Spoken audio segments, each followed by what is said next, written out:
ꯌꯦꯡꯕꯤꯔꯤꯕ ꯇꯥꯕꯤꯔꯤꯕ ꯄꯨꯝꯅꯃꯛꯄꯨ ꯑꯍꯥꯟꯕꯃꯛꯇꯗ library of ꯃꯅꯤꯄꯨꯔꯅ ꯈꯨꯔꯨꯝꯖꯔꯤ ꯂꯦꯡꯁꯤꯟꯕꯤꯗꯨꯅ ꯂꯩꯔꯦ ꯑꯩꯈꯣꯏꯒꯤ ꯚꯔꯆꯨꯋꯦꯜ ꯁꯦꯠꯁꯤꯗ ꯑꯩꯒꯤ ꯌꯥꯝꯅ ꯅꯨꯡꯁꯤꯖꯔꯕꯤ ꯏꯃꯥ ꯑꯗꯨꯒ ꯄꯨꯝꯅꯃꯛꯅ ꯌꯥꯝꯅ ꯅꯨꯡꯁꯤꯅ ꯑꯣꯖꯥ ꯁꯔꯣꯖ ꯅꯂꯤꯅꯤ ꯈꯣꯝꯗ꯭ꯔꯥꯝ ꯍꯥꯏꯅ ꯃꯤꯡꯒꯧꯕꯤꯕ ꯏꯃꯥꯕꯨꯁꯨ ꯈꯨꯔꯨꯝꯖꯔꯤ ꯑꯩꯍꯥꯛꯅꯁꯨ ꯇꯤꯟꯕꯤꯔꯤꯕ ꯑꯍꯜ ꯂꯃꯟ ꯂꯥꯏꯒꯨꯔꯨꯁꯤꯡ ꯏꯆꯥꯁꯤꯡ ꯏꯅꯥꯎꯁꯤꯡ ꯏꯄ꯭ꯋꯥꯁꯤꯡ ꯏꯁꯨꯁꯤꯡ ꯄꯨꯝꯅꯃꯛꯄꯨ ꯈꯨꯕꯝ ꯇꯔꯥ ꯂꯣꯟꯅꯖꯔꯒ ꯚꯛꯇꯤ ꯀꯠꯆꯔꯤ ꯀꯣꯛꯅꯣꯟꯖꯔꯤ ꯈꯣꯏꯔꯝꯖꯔꯤ ꯌꯦꯡꯕꯤꯔꯤꯕ ꯄꯨꯝꯅꯃꯛꯅ ꯑꯩꯈꯣꯏꯒꯤ ꯁꯣꯁꯤ ꯑꯃꯨꯛꯇꯪ ꯃꯤꯅꯤꯠ ꯑꯃꯇꯪ ꯂꯧꯕꯤꯔꯒ ꯁꯦꯌꯔ ꯇꯧꯕꯤꯌꯨ ꯁꯣꯁꯤꯌꯦꯜ ꯃꯤꯗꯤꯌꯥꯗ ꯑꯩꯅꯁꯨ ꯑꯩ ꯁꯦꯌꯔ ꯇꯧꯖꯒꯦ ꯇꯦꯛꯅꯤꯀꯦꯜꯂꯤ ꯆꯦꯛ ꯇꯧꯖꯒꯦ ꯑꯗꯨꯒ ꯑꯩ ꯇꯧꯔꯤꯉꯩꯁꯤꯗ ꯏꯃꯥ ꯀꯃꯥꯏꯅ ꯇꯧꯕꯤꯔꯤ ꯍꯥꯏꯕꯗꯨ ꯑꯩꯈꯣꯏ ꯃꯌꯥꯝꯗ ꯑꯝꯇꯪ ꯄꯥꯎꯗꯝꯕꯤꯌꯨ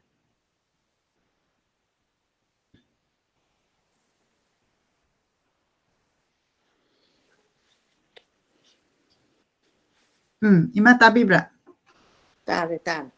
ꯏꯃꯥꯅ ꯑꯝꯇꯪ ꯑꯩ ꯇꯦꯛꯅꯤꯀꯦꯜꯂꯤ ꯆꯦꯛ ꯇꯧꯔꯤꯉꯩꯁꯤꯗ ꯏꯃꯥ ꯀꯃꯥꯏꯅ ꯇꯧꯕꯤꯔꯤꯗꯣ ꯑꯩꯈꯣꯏ ꯃꯌꯥꯝꯗ ꯑꯝꯇꯪ ꯄꯥꯎꯗꯝꯕꯤꯌꯨ ꯑꯩ ꯉꯁꯤꯗꯤ ꯀꯩꯅꯣ ꯌꯥꯝ ꯅꯣꯛꯅꯤꯡꯕ ꯍꯥꯏꯗꯤ ꯄꯨꯟꯁꯤꯁꯦ ꯁꯨꯝ ꯋꯥꯕꯒ ꯅꯨꯡꯉꯥꯏꯕꯒꯁꯦ ꯁꯨꯝ ꯆꯥꯡꯗꯝꯅꯕꯒꯤ ꯋꯥꯐꯝ ꯅꯠꯆꯗꯦ ꯑꯗꯨꯅ ꯊꯕꯛ ꯑꯃ ꯇꯧꯒꯦꯅ ꯇꯧꯀꯥꯟꯗ ꯏꯃꯥ ꯂꯩꯕꯥꯛꯁꯦ ꯌꯥꯝꯅ ꯅꯨꯡꯁꯤꯕ ꯃꯩ ꯍꯦꯛꯇ ꯃꯨꯠꯄ ꯑꯗꯩ ꯉꯁꯤꯁꯨ ꯉꯁꯥꯏꯗꯒꯤ ꯑꯩ ꯐꯝꯃꯀꯥꯟꯗ ꯄꯨꯡ 5:30 ꯂꯩꯖꯔꯕꯅꯤ ꯑꯗꯣ ꯃꯩ ꯃꯨꯠꯈꯤꯗꯅ ꯎꯄꯥꯏ ꯂꯩꯇꯗꯅ ꯑꯩꯁꯦ ꯑꯃꯨꯛ ꯀꯩꯅꯣ ꯀꯣꯏꯆꯦꯟ ꯆꯦꯟꯗꯅ ꯀꯦꯟꯗꯜ ꯊꯥꯜꯂꯒ ꯇꯧꯔꯁꯤꯔ ꯍꯥꯏꯅ ꯀꯦꯟꯗꯜ 4-5 ꯊꯥꯜꯂꯦ ꯏꯟꯚꯔꯇꯔꯁꯨ ꯌꯥꯗ꯭ꯔꯕ ꯄꯨꯂꯞ ꯐꯝꯈ꯭ꯔꯕ ꯑꯗꯒꯤ ꯖꯦꯅꯦꯔꯦꯇꯔ ꯉꯪꯒꯗꯕ ꯃꯤꯁꯨ ꯂꯩꯇꯕꯤ ꯖꯦꯅꯦꯔꯦꯇꯔ ꯉꯪꯉꯒꯁꯨ ꯌꯥꯗꯕꯤ ꯑꯗꯨꯅ ꯑꯗꯨꯒꯨꯝꯕꯒꯤ ꯄꯥꯎ ꯑꯣꯏꯅ ꯑꯩ ꯇꯝꯖꯔꯒꯦ ꯑꯗꯨ ꯃꯅꯤꯄꯨꯔꯒꯤꯗꯤ ꯁꯤꯒꯨꯝꯕꯁꯦ ꯈꯤꯇꯪ ꯇꯣꯏꯒꯗꯕ ꯍꯥꯏꯗꯤ ꯆꯥꯛ ꯆꯥꯔꯤꯉꯩꯗ ꯃꯩ ꯃꯝꯕꯒꯨꯝꯕ ꯊꯕꯛ ꯑꯃ ꯇꯧꯒꯦ ꯂꯥꯏꯔꯤꯛ ꯄꯔꯥ ꯑꯃ ꯄꯥꯒꯦꯅ ꯇꯧꯔꯛꯄꯗ ꯈꯨꯗꯛꯇ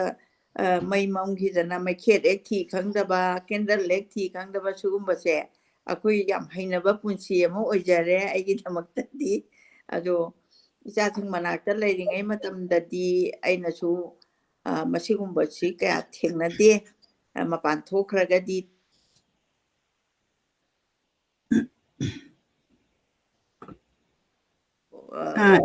ꯂꯥꯛꯇ꯭ꯔꯒꯁꯨ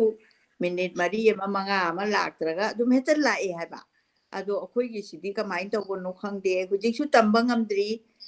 ꯇꯧꯔꯤꯕ ꯁꯣꯁꯤꯗ ꯑꯩꯅ ꯉꯁꯤꯁꯤ ꯑꯣꯖꯥ ꯏꯕꯣꯍꯟꯕꯤꯒꯤ 3ꯁꯨꯕ ꯅꯨꯃꯤꯠꯀꯤ ꯌꯥꯝꯅ ꯌꯥꯏꯐꯔꯕ ꯄꯨꯡꯐꯝꯅꯦꯅ ꯉꯁꯥꯏ ꯑꯌꯨꯛꯇꯒꯤ ꯈꯟꯅꯗꯅ ꯑꯣꯖꯥꯒ ꯑꯩꯒꯁꯨ ꯋꯥꯔꯤ ꯁꯥꯖꯗꯅ ꯉꯁꯤꯗꯤ ꯁꯤ ꯄꯥꯔꯛꯑꯒꯦꯅꯆꯤꯡꯕ ꯍꯥꯏꯖꯗꯅ ꯋꯥꯈꯜ ꯁꯥꯒꯠꯂꯛꯑꯀꯥꯟꯁꯤꯗ ꯃꯩ ꯃꯝꯈꯤꯕꯒꯤ ꯍꯧꯖꯤꯛ ꯑꯃꯨꯛ ꯉꯥꯜꯂꯛꯄꯁꯤꯗ ꯑꯩꯒꯤ ꯄꯥꯡꯒꯜꯁꯦ ꯑꯃꯨꯛ ꯁ꯭ꯇꯔꯦꯡꯁꯤ ꯁꯠ ꯂꯥꯎꯅ ꯂꯥꯛꯄ ꯍꯥꯏꯖꯕ ꯇꯥꯔꯦ ꯄꯨꯝꯅꯃꯛꯄꯨ ꯈꯣꯏꯔꯝꯖꯔꯤ ꯑꯩꯈꯣꯏꯅ ꯃꯩ ꯂꯥꯛꯇꯕꯁꯤ ꯊꯥꯏꯅ ꯑꯉꯥꯡ ꯑꯣꯏꯔꯤꯉꯩꯗ ꯃꯩ ꯂꯥꯛꯇꯕꯒꯤ ꯋꯥꯔꯤ ꯑꯩꯈꯣꯏꯅ ꯇꯧꯔꯝꯃꯤ ꯑꯗꯨ ꯑꯃꯨꯛ ꯈꯤꯇꯪ ꯑꯃꯨꯛ ꯍꯟꯖꯜꯂꯛꯑꯦ ꯑꯗꯨꯕꯨ ꯃꯥꯏꯅ ꯑꯗꯨꯝ ꯐꯖꯔꯛꯀꯅꯤ ꯌꯥꯝ ꯅꯨꯡꯉꯥꯏ ꯄꯨꯝꯅꯃꯛ ꯆꯪꯕꯤꯔꯛꯏ ꯃꯊꯪ ꯏꯉꯣꯆꯥ ꯇꯣꯡꯒ꯭ꯔꯥꯝ ꯁꯁꯤꯀꯥꯟꯇ ꯍꯤꯗꯥꯡꯃꯌꯨꯝ ꯄꯨꯅꯤꯜ ꯁꯤꯡ ꯐꯤꯌꯥꯝ ꯂꯩꯁꯥꯡꯊꯦꯝ ꯑꯔꯨꯅꯥ ꯑꯩꯈꯣꯏ ꯃꯩ ꯂꯥꯛꯇꯕꯒꯤ ꯃꯌꯥꯝꯁꯦ ꯃꯔꯛꯇ ꯀꯅꯦꯛ ꯇꯧꯕ ꯋꯥꯕ ꯍꯥꯏꯇꯥꯔꯦꯀꯣ ꯑꯗꯣ ꯑꯦꯅꯤꯋꯦ ꯌꯥꯝ ꯅꯨꯡꯉꯥꯏꯔꯦ ꯃꯩ ꯂꯥꯛꯑꯦ ꯑꯗꯨꯅ ꯏꯃꯥꯗ ꯑꯩ ꯁꯤꯟꯅꯖꯔꯒꯦ ꯑꯩꯈꯣꯏꯒꯤꯁꯤ ꯃꯇꯝ ꯃꯥꯡꯗꯕꯤꯗ ꯊꯨꯅ ꯍꯧꯃꯤꯟꯅꯔꯁꯤ ꯑꯩꯈꯣꯏꯒꯤ ꯃꯈꯥ ꯇꯥꯅ ꯑꯩꯈꯣꯏꯅ ꯂꯥꯁ ꯋꯤꯛꯇꯁꯨ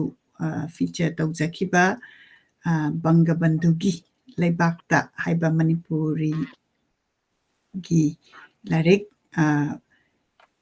ꯃꯤꯡ ꯑꯣꯏꯅ ꯄꯟꯖꯔꯕꯗ ꯑꯣꯊꯔ ꯊꯧꯆꯣꯝ ꯏꯕꯣꯍꯟꯕꯤ ꯁꯤꯡꯅ ꯏꯕꯤꯕ ꯂꯥꯏꯔꯤꯛ ꯑꯁꯤ ꯃꯈꯥ ꯇꯥꯕꯤꯅꯕ ꯏꯃꯥꯗ ꯁꯤꯟꯅꯖꯔꯤ ꯑꯗꯒꯤ ꯑꯩꯅ ꯋꯥꯠꯍꯧꯕ ꯑꯃꯁꯨ ꯂꯩꯖꯔꯦ ꯑꯣꯖꯥꯒꯤ ꯂꯥꯏꯔꯤꯛꯁꯤ ꯄꯥꯅꯕꯒꯤ ꯀꯌꯥꯇꯤ ꯌꯥꯠꯄ ꯂꯣꯏꯖꯔꯦ ꯑꯗꯨꯒ ꯉꯔꯥꯡꯒꯤ ꯃꯃꯥꯡ ꯅꯍꯥꯟ ꯍꯥꯏꯖꯕ ꯇꯥꯔꯦ ꯁꯤꯗꯩꯁꯤꯗ ꯑꯩꯒꯤ ꯏꯅꯥꯎꯅ ꯌꯥꯝ ꯅꯨꯡꯁꯤꯕꯤ ꯑꯩꯈꯣꯏꯒꯤ ꯑꯩꯒꯤ ꯏꯆꯦ ꯍꯥꯏꯅ ꯀꯧꯔꯒ ꯏꯃꯥ ꯑꯣꯏꯕ ꯔꯃꯅꯤ ꯍꯥꯏꯅ ꯀꯧꯕ ꯅꯣꯏ ꯕꯣꯕꯣꯛꯀ ꯃꯤꯡ ꯆꯞ ꯃꯥꯟꯅꯕ ꯑꯦꯁꯦꯝꯕ꯭ꯂꯤꯒꯤ ꯀꯩꯅꯣ ꯁꯦꯀ꯭ꯔꯦꯇꯔꯤ ꯑꯣꯏꯕꯤꯔꯝꯕꯤ ꯍꯧꯖꯤꯛ ꯔꯤꯇꯥꯌꯔ ꯇꯧꯔꯕꯤꯁꯤ ꯑꯩꯒ ꯎꯅꯗꯅ ꯃꯉꯣꯟꯗꯒꯤꯁꯨ ꯂꯥꯏꯔꯤꯛ ꯃꯌꯥꯝ ꯑꯃ ꯐꯪꯕ ꯑꯗꯨ ꯂꯥꯏꯔꯤꯛꯁꯤꯡꯗꯨ ꯑꯩꯅ ꯃꯤꯌꯥꯝꯗ ꯑꯃꯨꯛꯇꯪ ꯍꯥꯟꯅ ꯑꯃꯨꯛꯇꯪ ꯎꯠꯆꯒꯦ ꯂꯥꯏꯔꯤꯛꯁꯤ ꯌꯥꯝꯃꯤ ꯂꯥꯏꯔꯤꯛ 8 ꯁꯨꯃꯥꯏꯅ ꯑꯩ ꯃꯊꯪ 이베마 ꯔꯃꯅꯤꯅ 이베마 ꯅꯪꯁꯦ ꯑꯩꯅ ꯌꯥꯝ ꯅꯨꯡꯁꯤꯕ ꯀꯔꯤꯒꯤ ꯌꯥꯝ ꯅꯨꯡꯁꯤꯔꯤꯅꯣꯕꯨ ꯑꯩ ꯍꯥꯟꯅ ꯈꯪꯅꯕ ꯃꯔꯨꯞꯇꯤ ꯑꯣꯏꯗꯕꯅꯤ ꯑꯗꯨꯃ ꯁꯥꯍꯤꯇ꯭ꯌꯁꯤꯗ ꯌꯥꯝ ꯄꯥꯝꯖꯕ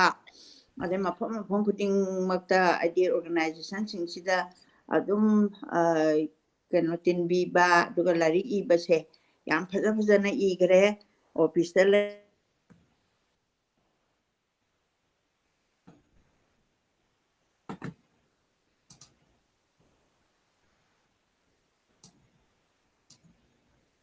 ꯑꯩꯈꯣꯏ ꯃꯥꯒꯤꯁꯤ ꯑꯃꯨꯛ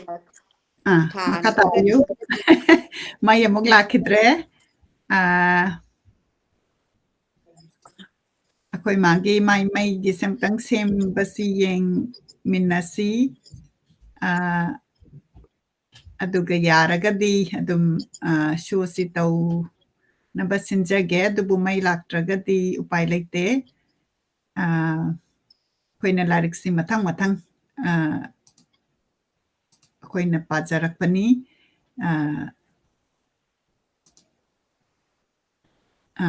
ꯏꯃꯥ ꯍꯧꯖꯤꯛ ꯀꯦꯟꯗꯜ ꯀꯟꯅ ꯊꯥꯟꯕꯤꯔꯤ 이마 ꯑꯃꯨꯛ ꯄꯨꯈꯠꯆꯔꯛꯀꯦ ꯑꯝꯇ ꯉꯥꯏꯕꯤꯈꯣ 이마 ꯑꯩ ꯃꯈꯥꯗ ꯑꯗꯨꯝ ꯆꯠꯊꯖꯔꯛꯀꯦ ꯑꯗꯨꯅ 이베마 ꯃꯨꯇꯨꯝ ꯔꯃꯅꯤꯒꯤ ꯂꯥꯏꯔꯤꯛꯁꯤꯡꯁꯦ 1 by 1 ꯑꯩ ꯑꯃꯝꯕ ꯃꯔꯛꯁꯤꯗ ꯑꯝꯇꯪ ꯎꯠꯆꯒꯦ ꯃꯤꯌꯥꯝꯒꯤ ꯃꯐꯝꯗ ꯐꯣꯡꯉꯝꯗ꯭ꯔꯕ ꯆꯩꯅꯥꯈꯣꯜ ꯍꯥꯏꯕ ꯑꯍꯥꯟꯕ ꯑꯩꯅ ꯂꯧꯈꯠꯆꯔꯛꯏꯁꯤ ꯃꯨꯇꯨꯝ ꯔꯃꯅꯤ ꯗꯦꯕꯤꯅ ꯏꯕ ꯐꯣꯡꯉꯝꯗ꯭ꯔꯕ ꯆꯩꯅꯥꯈꯣꯜ ꯍꯥꯏꯕ ꯃꯥꯒꯤ ꯀꯣꯚꯔꯁꯤꯗ ꯌꯦꯛꯏꯕ ꯅꯨꯄꯤꯃꯆꯥ ꯌꯥꯝ ꯅꯨꯡꯁꯤꯕ ꯑꯃꯁꯨ ꯌꯦꯛꯑꯀꯥꯟꯗ ꯌꯥꯝꯅ ꯀꯩꯅꯣ ꯅꯨꯡꯉꯥꯏꯒꯗꯕ ꯉꯥꯛꯇꯅꯤ ꯑꯗꯣ ꯁꯤꯃ ꯂꯩꯖꯔꯦ ꯑꯗꯒꯤ ꯑꯅꯤꯁꯨꯕꯗ ꯃꯥꯛꯂꯪ ꯇꯨꯔꯦꯜꯒꯤ ꯏꯊꯛ ꯏꯔꯩ ꯍꯥꯏꯕ ꯂꯥꯏꯔꯤꯛꯁꯦ ꯃꯥꯛꯂꯪ ꯇꯨꯔꯦꯜꯒꯤ ꯏꯊꯛ ꯏꯔꯩꯁꯤ ꯑꯩꯈꯣꯏ ꯋꯥꯔꯤ ꯃꯆꯥ ꯑꯣꯏꯅ 이베마ꯅ ꯏꯔꯒ ꯄꯤꯕꯤꯔꯛꯄꯅꯤ ꯃꯁꯤꯃꯁꯨ ꯑꯩꯍꯥꯛ ꯃꯌꯥꯝꯗ ꯁꯛ ꯇꯥꯛꯆꯒꯦ ꯂꯥꯏꯔꯤꯛꯁꯦ ꯉꯁꯤꯗꯤ ꯂꯥꯏꯔꯤꯛꯁꯤꯗꯪ ꯌꯦꯡꯕꯤꯔꯀꯥꯟꯗ ꯃꯊꯪꯗ ꯀꯔꯝꯕ ꯂꯥꯏꯔꯤꯛ ꯂꯧꯈꯠꯀꯗꯒꯦ ꯍꯥꯏꯕꯁꯦ ꯑꯩꯍꯥꯛ ꯃꯌꯥꯝꯗ ꯑꯗꯨꯝ ꯈꯪꯍꯟꯖꯔꯛꯀꯦ ꯑꯗꯒꯤ ꯑꯍꯨꯝꯁꯨꯕ ꯂꯥꯏꯔꯤꯛꯁꯤꯅ ꯂꯩꯆꯤꯜꯒꯤ ꯏꯟꯅꯐꯤ ꯂꯩꯆꯤꯜꯒꯤ ꯏꯟꯅꯐꯤ ꯀꯧꯕ ꯂꯥꯏꯔꯤꯛꯁꯤꯃꯁꯨ 이베마ꯅ ꯄꯤꯕꯤꯔꯛꯏ ꯄꯤꯕꯗ ꯀꯩꯅꯣ ꯃꯥꯡꯖꯤꯟ ꯊꯥꯅ ꯑꯗꯒꯤ ꯏꯉꯥꯒꯤ ꯅꯣꯡ ꯀꯧꯕ ꯂꯥꯏꯔꯤꯛꯁꯤꯃꯁꯨ ꯏꯉꯥꯒꯤ ꯅꯣꯡꯖꯨ ꯍꯥꯏꯁꯦ ꯅꯣꯡꯖꯨ ꯄꯟꯊꯥꯒꯤ ꯃꯁꯤꯒꯤ ꯁꯤꯃꯁꯨ 이베마ꯅ ꯄꯤꯕꯗ ꯌꯥꯎꯕꯤꯔꯛꯏ ꯃꯩꯁꯦ ꯑꯃꯨꯛ ꯂꯥꯛꯑꯦ ꯑꯗꯩ ꯀꯔꯝꯅ ꯊꯦꯝꯒꯅꯤ ꯍꯥꯏꯕ ꯂꯥꯏꯔꯤꯛꯁꯦ ꯁꯤꯃꯁꯨ ꯀꯔꯝꯅ ꯊꯦꯝꯒꯅꯤ ꯍꯥꯏꯕ ꯂꯥꯏꯔꯤꯛꯁꯤꯃꯁꯨ ꯑꯗꯨꯒ ꯂꯣꯏꯅꯅ last The Rape of the Mist haiba ꯂꯥꯏꯔꯤꯛꯁꯤ ꯏꯪꯒ꯭ꯔꯥꯖꯤꯗ ꯐꯣꯡꯕꯅꯤ ꯁꯤꯃꯁꯨ 이베마ꯅ ꯍꯥꯞꯄꯤꯔꯛꯏ ꯁꯤꯅ ꯑꯩ ꯏꯆꯥ ꯅꯨꯄꯤꯒꯤꯗꯃꯛꯇ ꯑꯩꯅ ꯀꯩꯗꯧꯔꯦ ꯏꯃꯥ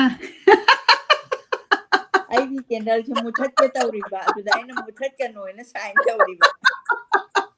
ꯈꯔꯁꯨ ꯅꯣꯛꯁꯤꯀꯣ ꯑꯩꯈꯣꯏꯁꯦ ꯀꯦꯃꯦꯔꯥꯗ ꯑꯩꯈꯣꯏ ꯃꯥꯅ ꯇꯧꯅꯨꯅ ꯎꯕꯗꯨꯗ ꯑꯩꯁꯦ ꯅꯣꯛꯆꯔꯛꯏꯅꯦ ꯍꯥꯏꯕꯤꯔꯣ ꯑꯗꯨꯅ ꯁꯤꯒꯤ ꯂꯥꯏꯔꯤꯛꯁꯤ ꯅꯪꯒꯤꯗꯃꯛꯇꯅꯤ The Rape of Mist ꯃꯁꯤꯃ ꯑꯩꯒꯤ ꯊꯝꯕꯤꯔꯣ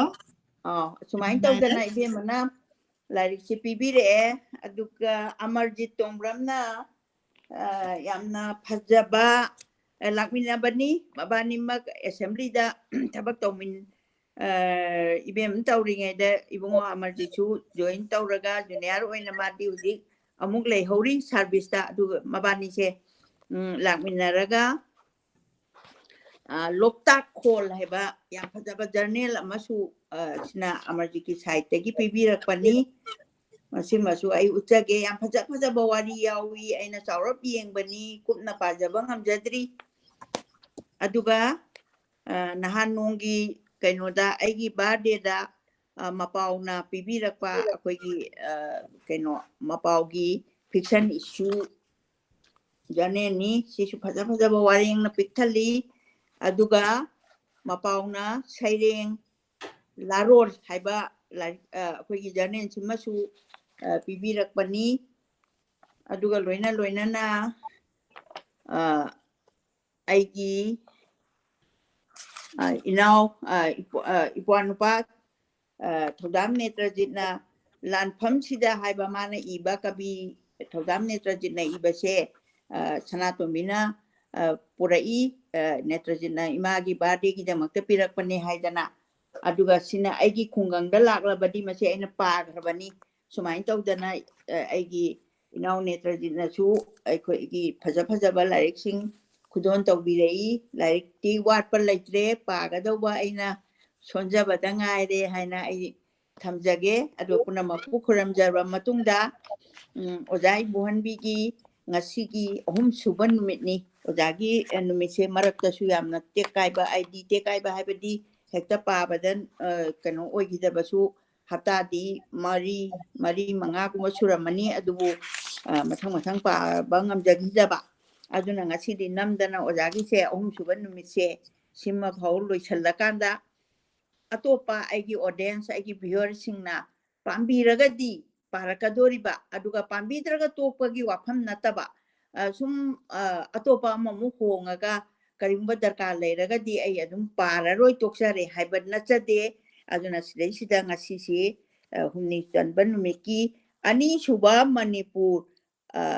bhanu gasta haiba kanose tare suba chapter gi se masi yam important oiba mayam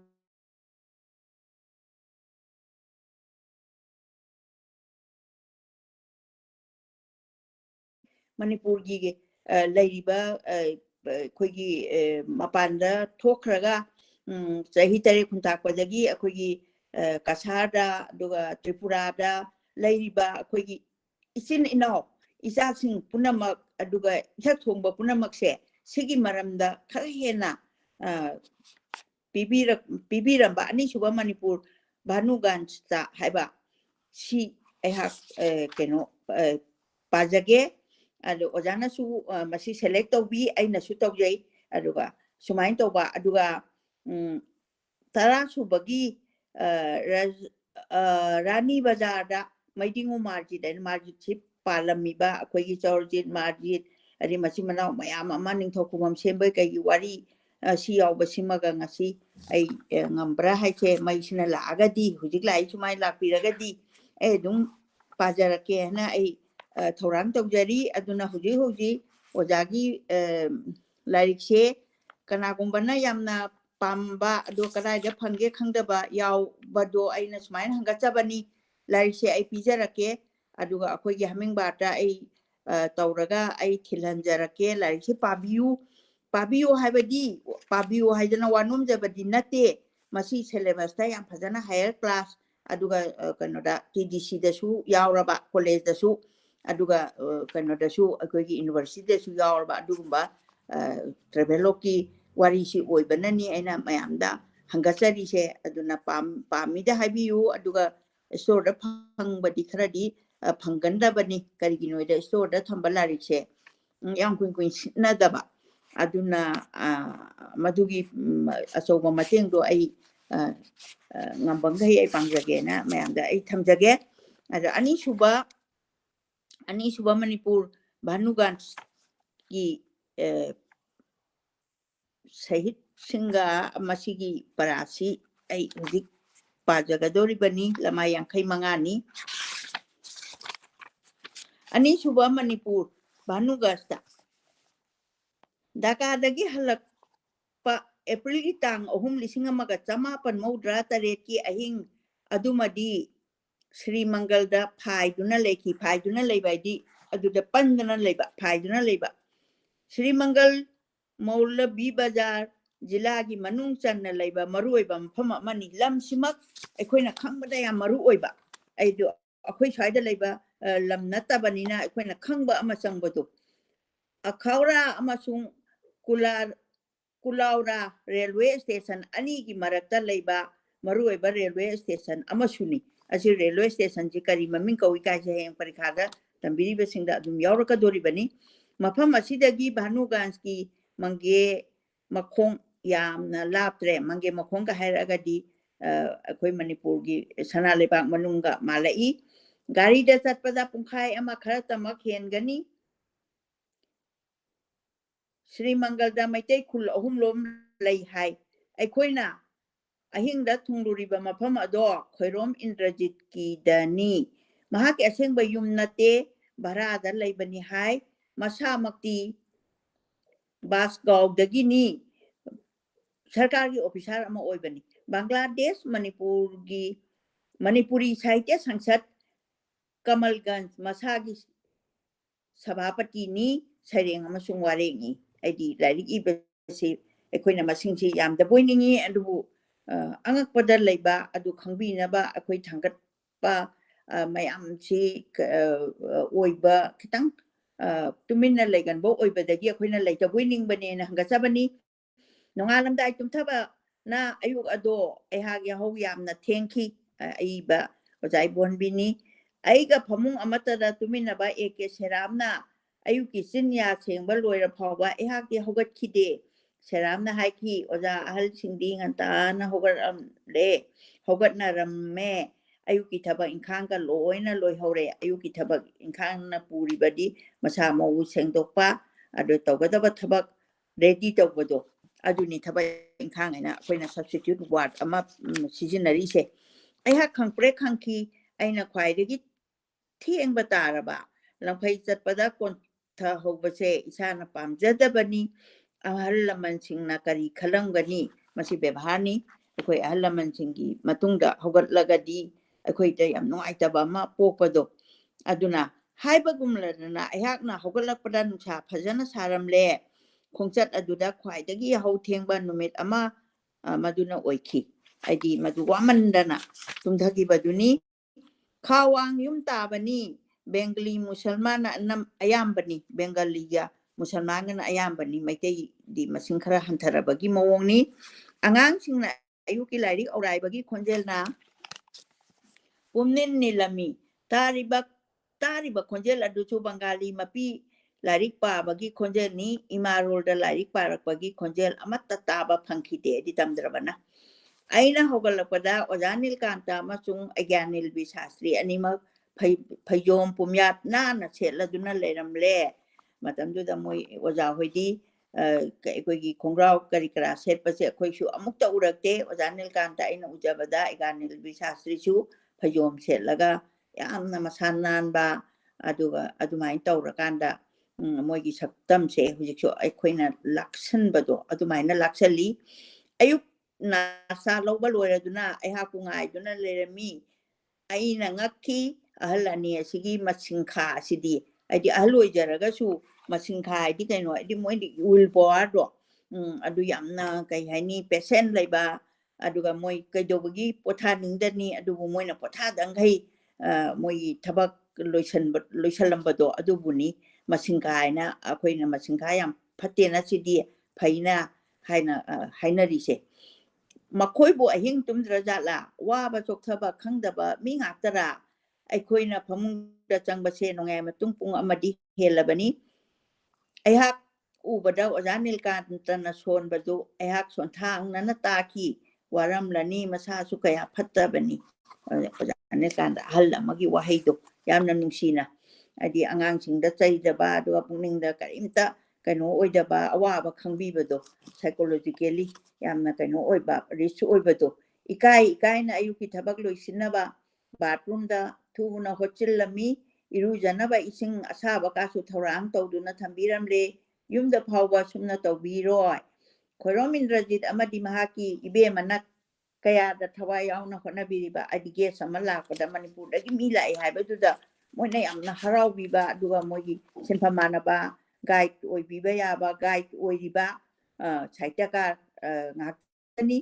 ꯑꯗꯨꯅ ꯑꯌꯨꯛꯀꯤ ꯊꯕꯛ ꯂꯣꯏꯁꯤꯟꯗꯨꯅ ꯐꯤꯔꯣꯜ ꯁꯦꯠꯆꯤꯟꯗꯨꯅ ꯊꯣꯔꯛꯄꯗ ꯑꯪꯒꯨꯔ ꯀꯝꯂꯥ ꯄꯨꯔꯤ ꯑꯃꯗꯤ ꯁꯥꯛ ꯅꯤꯡꯊꯤꯖꯅ ꯇꯦꯕꯜ ꯑꯃꯗ ꯊꯦꯜꯂꯗꯨꯅ ꯂꯩꯔꯝꯃꯤ ꯊꯦꯜꯂꯗꯨꯅ ꯍꯥꯏꯗꯤ ꯃꯥꯒꯤ ꯃꯊꯦꯜꯁꯤꯡꯗꯣ ꯄꯩꯗꯅ ꯂꯩꯔꯝꯃꯦ ꯑꯩꯒꯤꯗꯃꯛꯇ ꯊꯝꯕꯤꯔꯝꯂꯕꯅꯤ ꯏꯟꯗ꯭ꯔꯖꯤꯠꯅ ꯍꯥꯏꯔꯛꯈꯤ ꯑꯣꯖꯥꯗ ꯉꯥꯏꯔꯦ ꯑꯍꯜ ꯂꯃꯟꯁꯤꯡ ꯂꯣꯏꯅ ꯐꯪꯅꯈ꯭ꯔꯦ ꯍꯥꯏꯗꯤ ꯃꯣꯏ ꯂꯣꯏꯅ ꯕ꯭ꯔꯦꯛꯐꯥꯁ ꯆꯥꯕ ꯂꯣꯏꯔꯝꯃꯕ ꯑꯩꯈꯣꯏꯅ ꯚꯥꯅꯨꯒꯥꯁꯀꯤ ꯃꯪꯒꯦ ꯃꯈꯣꯡ ꯍꯥꯏꯅ ꯈꯪꯅꯕ ꯃꯅꯤꯄꯨꯔꯤ ꯇꯥꯕ ꯈꯨꯡꯒꯪꯗ ꯊꯨꯡꯕꯗ ꯑꯌꯨꯛꯀꯤ ꯄꯨꯡ 10 ꯇꯥꯔꯝꯃꯤ ꯅꯨꯡꯁꯥ ꯐꯖꯅ ꯁꯥꯏ ꯁꯖꯤꯕꯨꯒꯤ ꯊꯥꯖꯤꯟꯗ ꯅꯨꯡꯁꯥ ꯑꯗꯨ ꯀꯟꯅ ꯁꯥꯗꯦ ꯃꯅꯤꯄꯨꯔꯗꯗꯤ ꯍꯥꯏꯗꯤ ꯀꯝꯄꯦꯔꯦꯇꯤቭ ꯁ꯭ꯇꯗꯤ ꯑꯃꯨꯛ ꯇꯧꯕ ꯍꯥꯏꯗꯤ ꯋꯦꯗꯔꯗꯣ ꯑꯗꯨꯒ ꯃꯄꯥꯟꯗꯅ ꯀꯥ ꯍꯦꯟꯅ ꯁꯥꯕ ꯒꯨꯋꯥꯍꯥꯇꯤ ꯌꯧꯔꯛꯄꯗ ꯑꯩꯈꯣꯏ ꯈꯥꯡꯕ ꯉꯝꯗꯕ ꯃꯅꯤꯄꯨꯔꯗꯒꯤ ꯒꯨꯋꯥꯍꯥꯇꯤꯗ ꯌꯧꯕ ꯃꯇꯝꯗ ꯑꯩ ꯁꯤꯜꯆꯔꯃꯛꯇꯤ ꯂꯝꯕꯦꯟꯗ ꯑꯣꯏꯅꯗꯤ ꯆꯠꯆꯔꯦ ꯑꯗꯨꯕꯨ ꯀꯩꯅꯣꯗꯤ ꯅꯣꯡꯃ ꯂꯦꯟꯕ ꯑꯗꯩ ꯋꯦꯗꯔꯒꯤ ꯌꯥꯝ ꯀꯟꯅꯗꯤ ꯈꯪꯖꯗꯦ ꯑꯗꯨꯒ ꯒꯨꯋꯥꯍꯥꯇꯤꯒ ꯃꯅꯤꯄꯨꯔꯒꯗꯤ ꯌꯥꯝ ꯊꯤꯅ ꯈꯦꯠꯅꯕꯗꯣ ꯑꯗꯨꯃꯛ ꯑꯣꯏꯔꯝꯒꯅꯤꯅ ꯈꯟꯖꯩ ꯃꯐꯝ ꯑꯗꯨ ꯌꯧꯗ꯭ꯔꯤꯉꯩꯗ ꯀꯤꯂꯣꯃꯤꯇꯔ ꯑꯃ ꯍꯦꯟꯅ ꯋꯥꯠꯂꯤꯉꯩꯗ ꯃꯥꯏꯛꯇ ꯑꯩꯈꯣꯏꯒꯤ ꯃꯤꯡ ꯄꯟꯗꯨꯅ ꯂꯥꯎꯔꯛꯂꯝꯃꯤ ꯃꯥꯏꯛꯇ ꯑꯩꯈꯣꯏ ꯁꯨꯃꯥꯏꯅ ꯇꯧꯅ ꯁꯤꯒꯨꯝꯕ ꯃꯤꯁꯛ ꯂꯥꯛꯀꯅꯤ ꯈꯣꯠꯀꯅꯤ ꯍꯥꯏꯗꯅ ꯃꯌꯥꯝ ꯀꯧꯊꯣꯛꯄ ꯑꯗꯨꯒ ꯑꯦꯅꯥꯎꯟꯁ ꯇꯧꯕꯗꯣ ꯃꯅꯤꯄꯨꯔꯤꯗꯁꯨ ꯕꯪꯒ꯭ꯂꯥꯗꯁꯨ ꯍꯟꯖꯤꯟꯅ ꯂꯥꯎꯕ ꯇꯥꯔꯛꯂꯝꯃꯤ ꯊꯥꯞꯂꯤꯉꯩꯗꯒꯤ ꯍꯧꯅ ꯎꯔꯛꯏ ꯃꯅꯥ ꯄꯨꯡꯂꯕ ꯎ ꯄꯔꯦꯡ ꯍꯧꯔꯤꯕ ꯂꯝꯕꯤꯒꯤ ꯅꯥꯛ ꯌꯦꯠꯇ ꯃꯤ ꯄꯔꯦꯡ ꯍꯥꯏꯗꯤ ꯃꯤ ꯄꯔꯦꯡꯁꯤꯡꯗꯨꯅ ꯄꯣꯛꯏꯕ ꯑꯩꯒꯤ ꯑꯇꯤꯊꯤ ꯆꯠꯈ꯭ꯔꯤꯕ ꯃꯅꯤꯄꯨꯔꯗꯒꯤ 3 ꯑꯗꯨꯒ ꯑꯦꯀꯦ ꯁꯦꯔꯥꯝꯒ ꯕꯪꯒ꯭ꯂꯥꯗꯦꯁꯇꯒꯤ 4ꯁꯦ ꯅꯛꯁꯤꯜꯂꯛꯂꯕ ꯃꯇꯝꯗ ꯍꯦꯟꯅ ꯃꯌꯦꯛ ꯁꯦꯡꯂꯛꯂꯝꯃꯤ ꯐꯤꯖꯦꯠ ꯂꯨꯅ ꯅꯥꯟꯅ ꯁꯦꯠꯂꯕ ꯃꯩꯇꯩ ꯂꯩꯁꯥꯕꯤ ꯄꯥꯈꯪ ꯀꯌꯥ ꯂꯦꯞꯂꯤꯕꯁꯤꯡ ꯑꯗꯣ ꯑꯩꯗꯤ ꯃꯩꯇꯩꯁꯤꯡꯅ ꯂꯣꯏꯅꯃꯛ ꯊꯣꯔꯛꯑꯒꯥꯟꯗ ꯑꯣꯛꯆꯕ ꯑꯩꯈꯣꯏꯕꯨ ꯇꯔꯥꯝꯅ ꯑꯣꯛꯀꯗꯕꯒꯤ ꯉꯥꯏꯗꯨꯅ ꯂꯩꯔꯝꯕꯅꯤ ꯂꯩꯔꯝꯂꯤꯕ ꯂꯩꯁꯥꯕꯤꯁꯤꯡ ꯑꯗꯨꯅ ꯑꯉꯥꯡꯕ ꯂꯩ ꯈꯨꯖꯣꯛ ꯄꯥꯏꯔꯗꯨꯅ ꯑꯩꯈꯣꯏꯒꯤ ꯀꯣꯛꯊꯛꯇ ꯑꯃꯗꯤ ꯂꯝꯕꯤꯗ ꯆꯥꯏꯊꯔꯛꯈꯤ ꯑꯗꯨ ꯂꯥꯏꯒ ꯂꯦꯡꯉꯛꯄꯒꯤ ꯃꯑꯣꯡꯗ ꯑꯩꯈꯣꯏ ꯁꯤꯗꯗꯤ ꯑꯗꯨꯃꯥꯏꯅ ꯈꯤꯇꯪ ꯆꯠꯅꯕꯤꯗ ꯍꯦꯟꯅ ꯑꯩꯈꯣꯏ ꯊꯋꯥꯏ ꯆꯪꯅ ꯀꯩꯅꯣ ꯔꯤꯁꯤꯞ ꯇꯧꯕꯗꯣ ꯃꯁꯤꯗ ꯑꯩꯈꯣꯏꯅ ꯎꯕ ꯐꯪꯉꯤ ꯑꯉꯥꯡꯕ ꯂꯩ ꯑꯗꯨ ꯆꯥꯏꯗꯨꯅ ꯑꯇꯤꯊꯤꯁꯤꯡꯕꯨ ꯑꯣꯛꯄꯁꯦ ꯕꯪꯒ꯭ꯂꯥꯗꯦꯁꯀꯤ ꯃꯐꯝꯗ ꯀꯌꯥꯗ ꯊꯦꯡꯅꯔꯛꯈꯤ ꯑꯩꯗꯤ ꯕꯪꯒ꯭ꯂꯥꯗꯦꯁꯇ ꯆꯠꯂꯨ ꯃꯇꯝꯗ ꯑꯉꯥꯡꯕ ꯂꯩꯁꯦ ꯂꯩ ꯆꯥꯏꯗꯨꯅ ꯑꯣꯛꯄꯗ ꯅꯠꯇꯦ ꯐꯖꯔꯕ ꯂꯩ ꯄꯔꯦꯡ ꯑꯃꯃꯝꯁꯨ ꯑꯩꯈꯣꯏꯒꯤ ꯉꯛꯁꯝꯗ ꯂꯩꯁꯥꯕꯤꯁꯤꯡ ꯑꯗꯨꯅ ꯍꯨꯛꯆꯤꯟꯕꯤꯔꯝꯃꯤ ꯃꯅꯤꯄꯨꯔꯗꯗꯤ ꯂꯩꯁꯥꯕꯤꯁꯤꯡꯅ ꯂꯩ ꯄꯔꯦꯡ ꯄꯤꯕ ꯐꯥꯎꯕꯇꯅꯤ ꯍꯨꯛꯄꯗꯤ ꯇꯧꯅꯗꯦ ꯃꯐꯝꯁꯤꯗꯗꯤ ꯍꯨꯛꯄ ꯀꯔꯤꯃꯠꯇ ꯍꯪꯒꯣꯏꯅꯗꯦ ꯀꯔꯤꯒꯤꯅꯣꯗ ꯃꯥꯒꯤ ꯂꯝꯒꯤ ꯆꯠꯅꯕꯤꯅꯤ ꯑꯗꯨ ꯃꯇꯝ ꯑꯃꯗ ꯑꯩꯈꯣꯏ ꯃꯅꯤꯄꯨꯔꯗꯁꯨ ꯑꯩꯈꯣꯏꯒꯤ